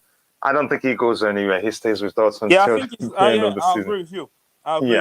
We think we want him to go away, but in reality, he's not going away. Oh, did you discuss about the Seva season meeting Potter had? You can go into that. Let me just catch up with you, but I don't know if Bobby has anything to say regarding Joao Felix, how to get the best out of him. To me, it's simple. Just always get him on the ball. I think he'd do a lot for us. You're right. Yeah, even scoring goals and creating chances. I don't think Felix will play a lot. Chelsea has to buy him after some certain play time. No. I don't believe that. There's no buy option. Nothing like that. Chelsea will poker with him to get him cheaper. No, it's not going to happen. He signed a new contract before he left. And backwards etc. It's not just one player that is to blame. It's a collective issue. And I believe Mount must learn how to play on his position. I was a DM and was charged a position when we didn't have a striker. I mastered my role and became the best striker. 32 goals in 24 matches. Okay, Godwin and Pofu. Okay, nice to meet you. I hope you've you've liked the video. We need just 6 more likes to get it to 100. If you haven't liked the stream, and subscribe to the channel. If you want to get the best out of Felix, behind the strikers is the key. And of course, again, in a free role, behind the striker, I think that's the key. We will be wasting his talent again if we try to play him as again in a twin nine situation or as a second striker, if you prefer. This summer, Jorginho will leave Chelsea. Barca, Napoli wants him. Mount will take his place. Yeah, it gets worse if Mount takes his place. As much as he put in good tackles and run around, he's not going to be able to help us keep the ball. Let's see what else we have here. I think we could play a 4-3-1-2. Okay. Bobby, go ahead. Sorry, you were waiting to say something. I'm just concerned about the desperation we're in. Mm-hmm. You know, a player like Joao Felix, who got here, 2 days ago, is now... There you go, actually. Yeah, I mean, is now likely to be put as a starter for a game like this, a blood and thunder London derby, which it definitely will be. I don't like that sort of position. You know, that is not getting the best out of Joao Felix. Even if we play him in his best position, Mm-hmm. you know, players need time to be conditioned to the atmosphere they find themselves. He's never played in the Premier League, not to mention in a West London derby. I don't know. I'm not happy about it at all. I can see it happening because we're desperate, but I'm not happy about it. I don't think it's fair on him either. Yeah, even again, to me, even with the desperation, I wouldn't start him. It's a risk, really, because if he plays and he doesn't start well, it becomes again a fight to get him to. I don't know how it's to phrase it, to get him to start doing well. It becomes difficult because there's added pressure. He's played, he faltered. It doesn't help really. And always again, what always comes to mind is the case of Fernando Torres, but I don't want to get into that because it still annoys me to date. Roger, again, Rodrigo, go ahead with what you were saying. You wanted to talk about is this Save Our Season meeting? Yeah. Go ahead.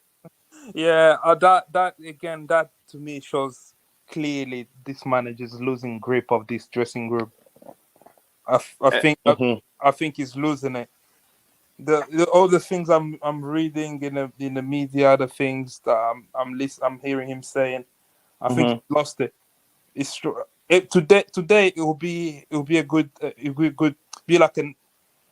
thing to see how the players respond to that, because apparently he had a meeting with Kovacic, Aspi, Thiago Silva, and Jorginho. I think some of those players on that list are the reason why we are in this position. So what does it mean to us then? Is that what kind of rebuild is that? So he's gonna go back to these players again? So he's hoping these players will help him out in the dressing room and bring the morale back up. It could work, but I just feel like for him to start having a Save Our Season moment like this, I think maybe the issue is a bit deeper than what we think. Maybe I think the players are really not buying into whatever he's telling them. And you can see on the pitch, because they keep making the same mistake. I think someone said on your panel a few days ago when I was on it, because it's like, fair enough if the player make the same mistake every game. So they're now buying into whatever is. And this Save Our Season meeting, we'll see the fruit of it tonight. If today the performance, the energy level is not looking good, then the meeting it was pointless, and the players are really throwing him under the bus. If in fact the meeting was just with the senior players, it's a huge risk. He's empowered them really. Yeah, exactly. Inadvertently. Yeah. Go ahead. And again, we wanted some of them to be moved out, phase out as the season go on. Maybe reduce their influence a little bit. Because when you do a rebuild, the rebuild is not a rebuild. For me, the central point of that rebuild is Graham Potter. It's not the players, the way I see it, because he's the one that will come in with the philosophy, the playing style. He's the one that's going to define the way Chelsea will play for the next even 10 years. Because Mourinho, when he came in, that rebuild, whatever you call it, he defined the way Chelsea play all the way up until 2012. From 2004 to 2012, that's 8 years of Mourinho identity in the team. So Graham Potter now, he has the key to define the way Chelsea will be playing for the next, 10 years. So he's a key point in this rebuild. So he can't be giving power to players. He can't be giving in to these players. He has to be stronger than that. So we'll see today. And I feel like he's personally, I don't think it was necessary. It was needed to do this several season meeting now. No, it's showing weakness, really. It's So showing that he can't yeah. do that without them. Taking reign of this dressing room. If he has to move out some players, bad eggs, they need to move them out. Because again, like I said, rebuild is him, the central point. He's going to define our future. Otherwise, I don't see the point, to be honest. Yeah, yes, indeed. Again, I'm going to go to Bobby in a bit. Just says, I think 4-4-2 is the best. You think? Does anybody play that right now? A lot of people don't. It's a narrative. Several season meeting of papers of our coaches. Yeah, what do you say, Rodrigo? Have these meetings. But that's, by the way, Bobby, your thoughts. Again, have you spoken really? I'm not sure. No, I think you wanted to say something. I had to ask you, so I catch up with the chat. I'm not sure if you've spoken or not. No, I've not said anything about Potter. I don't think I was trying to, but now I'm here. I may as well. I think part of the concern about the situation we find ourselves in is that we're going back to the days of when Chelsea play. You're more hoping for a win rather than feeling likely or practically feeling it's likely we'll win. And if we don't, then, there's going to be some sort of other mitigating situation that caused that. Mm-hmm. Potter is still a concern, and I really am hoping today for him to put out a side that wins, but more importantly, wins convincingly, so the confidence in him can start to grow, because he needs that. What concerns me about him is that we're always hoping. Yes, we've lost all these players, but we hope he'll come up with a system. We hope he'll do this. We hope we'll do that. And once, I'm never comfortable with that. It's too wishful thinking. It's too wishy-washy. It's like with some of our players, we're big up in these players. We hope they'll be able to do this. We hope they'll be able to do that, rather than have a practical approach of saying, okay, we're going to develop Mason Mount to be able to do this, develop so-and-so to be able to do this. So I don't know. I don't feel confident. The fan base doesn't feel confident. He needs to buy that confidence. He really does. He needs to create it. And unfortunately, he has no room for a performance like against Man City, where we said, oh, they played well, but they lost. Not anymore. Losing to Fulham is not an option. He has to win that game and play well. It's a big challenge for him tonight. It is indeed. Willian says again, this is Willian, our former player, the winger. I have to score against Chelsea. I will score. I won't celebrate. I have to respect them. I was there for 7 years. I have big respect for the club and the fans, but I will still play my hardest against them and do my best for Fulham. He's been a brilliant signing for them, really. And that's a player we thought is finished. And I think Marcus Silva has done a good job finding a way to use him. He's more of a creator now than he is a winger. He plays centrally for them, right? He's not being used as a winger, and he's been brilliant for them. Much respect to him, really. I get it. Here's something I want us to talk about here. I think we'll round off with that one. This guy now, we're hearing that Juventus that are looking to, to see if the possibility for a straight player swap. That is him with Zakaria. I know a lot of players would jump at that. Let me put up a poll while you speak about that, Bobby. Since you're still there, let me start with you and go the other way back so that when Rodrigo speaks, we're done. Your thoughts? Would you do it? There's a big campaign, and has been for a while, to get Pulisic out of the club. I get suspicious of those sort of moves or that sort of pressure because I don't see anybody out there who's going to be having Chelsea's interest at heart. Pulisic to Juventus at this stage, he's out injured for Zakaria is a fairy tale. I see no truth in it whatsoever. It's just another one of those stories cooked up by detractors of who is going to pick up a player who's out injured, especially a player that's injury prone. Juventus aren't that stupid. You know, why is it that we're not in for what's that guy that I like so much that plays for them? Chiesa. Chiesa, or even what's the attacker, the one we were linked with? Jelavic. Vlahovic, yeah. Vlahovic, you know, if a player's injured, he's injured. You don't go start bidding for an injured player. It's ridiculous. So I can't give any value to this story, I'm afraid. Yeah. How about you, Eddie? You want to speak about it? Yeah, no, I don't see that happening this transfer window. There's no way. There might be interest even from Newcastle, but since that injury and the updates of him being out for nearly 2 months, I think that's ended everything until the summer. I don't see that happening anymore.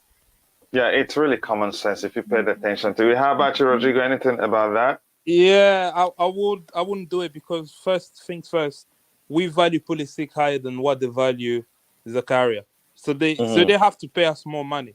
So even if this happened in the summer, what they value Zakaria, 20. You know, he has just 18 months left on his contract. Yeah, but by the summer it will be 1 year left. Yeah, which is January next year. He will start talking to other clubs. End of the day, Pulisic, if he doesn't sign a contract, doesn't renew it here, I think we have to sell him in the summer. Oh yeah, we have. Even during the summer, it's a risk because there's a chance. Again, it's really a risk. So my point, if we can sell him this January and get in another player, fine. But go ahead with what you were saying. January is not going to happen. I don't see any club buying a player who has a knee injury. No way. I mean, you have to be really, really stupid to do that. You have to be Chelsea to sign it, to sign a player like that. Yeah. So I know he's gonna go. Personally, I think the story of Pulisic as Chelsea is coming to an end. I can sense it. So either he's gonna go in the summer. I think he will go in the summer. I can't see him staying longer. Because his position, he'll become more and more of a squad player with new players coming in. So we just have to sell him now, I think. Obviously not now. I mean, in January. Yeah, indeed. Yeah, again, anything else you want to talk about, Rodrigo? I don't know. Do I have anything else lined up here? We've talked about Bakayoko. Thuram may not happen. Mudryk, I'm hearing we're serious, and it hasn't happened. That's are reluctant to pay the asking price. So that's why we're coming for what's his name again? The Moukoko. I think he stays at Dortmund. I'm not sure, or goes somewhere else. Sorry, he's staying for now, but obviously he's gonna be a free agent at the end of the season. They might get him to renew. That's how they've done that quite. They do that a lot, and then put a humongous buyout clause. Yeah. That's what they do. It doesn't really matter, again, if those in the meeting are a part of the problem. Senior players don't necessarily have to be the best players. Their experience is what is key. Yeah, but in this case, given the situation, there's a chance after calling that meeting, they feel empowered in the wrong way. Because things are already going down the back. Doesn't look good, really. I don't think people realize just how much a coach is important in a rebuild, because he's gonna define our identity for the next whatever year. I mean, number of years. So he has to be the right person. He has to be key to whatever we do now. Because otherwise, I think we're wasting our time. Indeed, and that's very correct. Also, Potter having a save our season meeting with players is not the problem. The problem is him making that meeting a subject of politic discussion. Really? Public discussion, so to speak, not politic. Again, give Potter a chance. I think he has until the end of the season, but that doesn't mean if he's running the club into the gutter, they're going to let him continue. And most especially now, we have a technical director who, if things aren't going to the right direction, will call again the attention of the hierarchy, or maybe the consultant, and say, "Look, not this man," and they will sack the man one time. I hope it doesn't happen. There are different situations in the game in a game and different lineups. Most teams are switched to 2 or 3 defenders in attack situations, and in a defensive situation, 5 to 6. Yeah, again, fluid approach. I think that's the modern way. Usually, I haven't seen. It's usually again maybe in international football. That's where you see a lot of 4-4-2. A lot of countries employ 4-4-2. Does it matter what's that? What's the starting lineup? It's too early. You're not going to know the lineup today. Doesn't matter what the starting lineup. I'm not sure how to read that. I guess I'm exhausted for the day. Anything else, Eddie, you want to talk about? Just to put something across.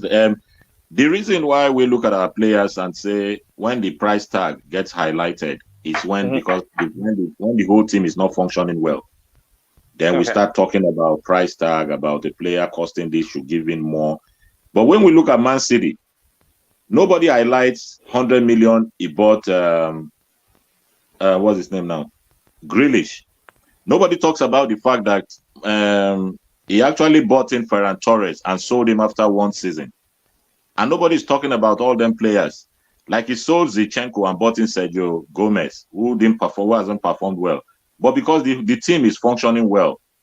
And if you listen, the reports we're hearing, Barcelona that bought Rafinha and even Ferran Torres, they are looking to sell him on. So when we sign our players and then we get the best out of our players, then they cover up. This price tag of 18 doesn't actually come. Because we always judge the players and say, oh, because Kai Havertz cost nearly 70-something million, and so we're wasting money, and fans are giving out about us trying to pay this much, and because so that's when the fans highlight this price tag. Oh, the club is paying too much for this, the club is paying too much, but other clubs are paying, and if the players are not functioning, they hiss them out, but nobody talks about them because they're actually functioning, the team is functioning and winning well. Very true. Very, very true. Yeah, go about it. You want to add to that? If you want to add to that, go ahead when Eddie drops. Eddie, go ahead.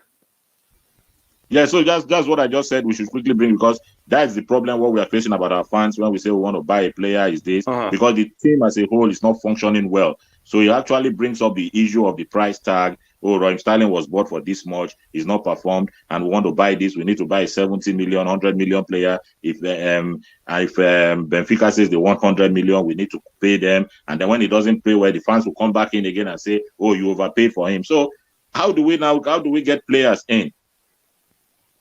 But the report I heard is that Chelsea never triggered or accepted to pay the release clause for Enzo Fernandez.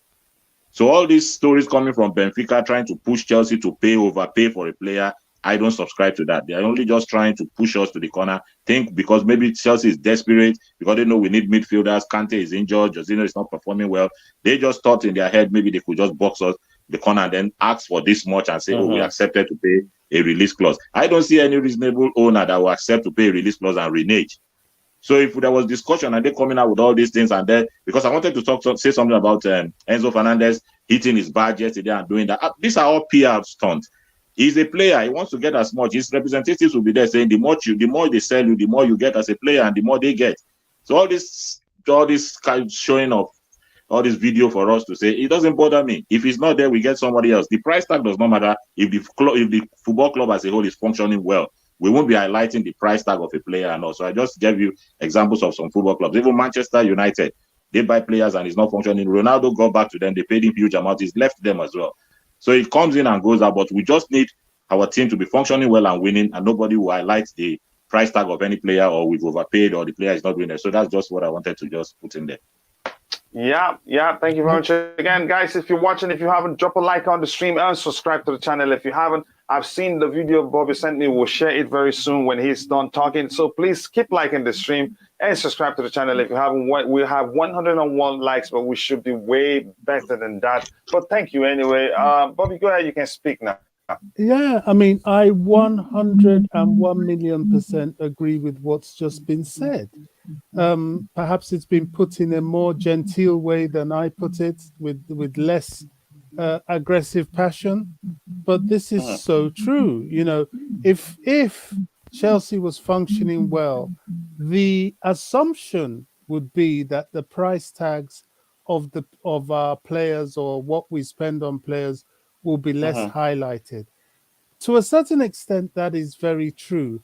But the difference between Chelsea and these teams that have been mentioned, Man City, Man United, is that there is a deliberate attempt to demonize the club. And this is why you find people. I mean, there was a guy on Twitter that I recently just told off. You know, he's not even a Chelsea fan. He's already listing every single player that the new owners have spent money on. He put out a whole list of them. So and so 13,000 million, so and so 55 million, so and so. This is what they do. They compile this glossary of Chelsea expenditures to use it against the PR of the club. This is the sad thing about this, is that Chelsea's expenditures is really no better or no worse than any top flight club. I mean, if you really look at it over the past couple of years, Man United has spent probably well over £1 billion on players, but Yeah. nobody even talks about it. Mhm. They don't talk about the failure players. They don't talk about the successes. They don't talk about the prices. Nobody to this day has mentioned that Erling Haaland has cost well over 90 million, perhaps 100 million as well. So, you know, these guys are spending money. But if Chelsea drops, I don't think Chelsea, apart from Lukaku, has spent 100 million on a player. Fernandez He's the would have been, first. sorry? Yeah, he's the first. Lukaku You is know, the first, yeah. Fernandez was getting close to being the only other player we've sort of flirted with doing that. But, you know, we're hammered with this because it demonizes the club. It makes the club look, you know, excessively lavish, and it makes people hate the club. And the funny thing about this, coach, is that this has been a culture for decades. It didn't just start today. If you look at people that were around supporting Chelsea in the 60s, you know, they will tell you how when Chelsea used to have all the big stars, the Hollywood stars, and anybody that came to visit London and went to watch a sport or went to watch football would end up at Stamford Bridge. I think even Pelé went there even after or before he did his film, which was filmed there. The film he did with people like Stallone and all that. So I didn't Chelsea know he was shot the always film the there. yeah, they did at Stamford Bridge. You know, Chelsea was always glitz, glamour, and you know, razzmatazz. You know, a Chelsea thing. You know, the swinging West London, the hip place, and they hated us for it, and they kept highlighting it even back then to galvanize the dislike from other clubs. Now that has changed because everybody's hip and glam, and it's transcended to money being spent. The only reason I get upset is when I see the fan base latching onto this and attacking the club, because Eric's right. What they said, what this whole Enzo Fernandez deal, it's a ploy by Benfica to get that 127 million. Chelsea said, no, we ain't paying that. We've never agreed to pay that. We wanted to And I discuss like it. that. Yeah, we wanted to discuss it, and to start this discussion, we'll offer you 85 million pounds. And they turned around and used propaganda, went to the press and said, "Oh, Chelsea insulted us." And of course, you know what I think about that. So it's all gamesmanship. It's all part of the politics of the game, and the ploy to bring down the club because it's a huge rival. And these top clubs, especially the likes of Man United, Liverpool, Arsenal, they have always been intimidated and scared by the threat of Chelsea mounting the summit of English football, and staying there, which is a place they Yeah. want to be. Yeah, look how much hate we're getting for spending money from Neville and all that, the football manager nonsense and all that. Yeah, I Yeah. totally understandable. Yeah, and thank you so much Josh, for that great insight, Bobby. Again, please like and subscribe, guys. What 102 likes, you can do better than that. If you haven't, drop a like on the stream and subscribe to the channel if you haven't. Thank you so much. I appreciate that. There are different situations in the game and different lineups most teams switch to 2 or 3 defenders. Again, it depends on the situation. Like Man City, when they're attacking, they usually have just 2 players. Again, in the defense, I think Liverpool does that too. Doesn't matter what the starting lineup is, it's the application that matters. So I agree with you. Have to understand, again, the hardest part of the rebuild is that, again, is to start the rebuild. I think, again, I'd say, again, it is the same thing, really. It is the same thing. But that's, by the way, we'll move on from that. Let's go. Which one here? Again, facts. Again, Bobby, they're enjoying again, everything you say. Let me see anything else. The catch up here, we can call it a day. Your channel is shadow banned. Again, you have to search it. Yet again, closest. What? What is it? Say your channel is shadow banned. What does that mean? I'm not sure what you mean by that. Oh, okay. Your channel is shadow banned. You have to search it again. Yet, doesn't recommend this. It doesn't recommend my channel. Sad, but yeah, it is what it is. I think it does because I did the poll yesterday. A lot of people that comes to this channel did that by recommendation. So I understand what you're trying to say now. Had to grow if you don't. Again, if YouTube don't support you.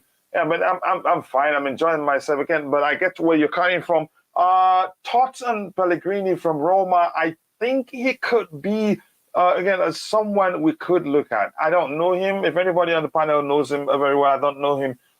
Contact YouTube and ask why and what you can do to change it. Okay, I'll do that, Potterow. Thank you very much for telling me that. Escape to Victory, the movie with Pelé. Wow. Bob, you just told me again. You just let me guess. I just found something, a movie I have to look for and watch. I didn't know a movie was shot again that Pelé was shot in this Stamford Bridge. So I'm gonna try to see it. Well, thank you so much. I need to see that. It's you say Escape to Victory. Okay, I have to see it. Is this something that has to do with the World Wars? Sorry again, but Pelé is the most overrated player ever. With all due respect to him, again, the defenders back then was just clowns. Wow, that is some statement right there. Again, watch Nesta against Messi, then you understand what I mean. Maybe, again, you're entitled to your opinion. 0 shots on target. That's, by the way. Anybody on the panel want to say anything else so we can call it a day? I'm so sorry. I have to call anybody making a statement like that a fool. I mean, really? Really? You know, let's respect good players, whether they play for us or not. People like Pele, Maradona, even Messi, even Ronaldo. They're massive legends of the game. Massive. Yeah. Yeah, again, like I said, thank you so much, Bobby. Thank you, AD. I don't know if you have anything else to say. I want to say thank you to Potterow. I appreciate your lots of contributions in the chat today, and I hope to see you again tomorrow. Thank you for the contributions. Luco Chula, thank you so much. Who else is there? So, yeah, you guys should slug it out there. Liam Lane, thank you so much, brother. I cannot thank you enough. I wish again someday we will find ourselves together and we can share beer together and enjoy.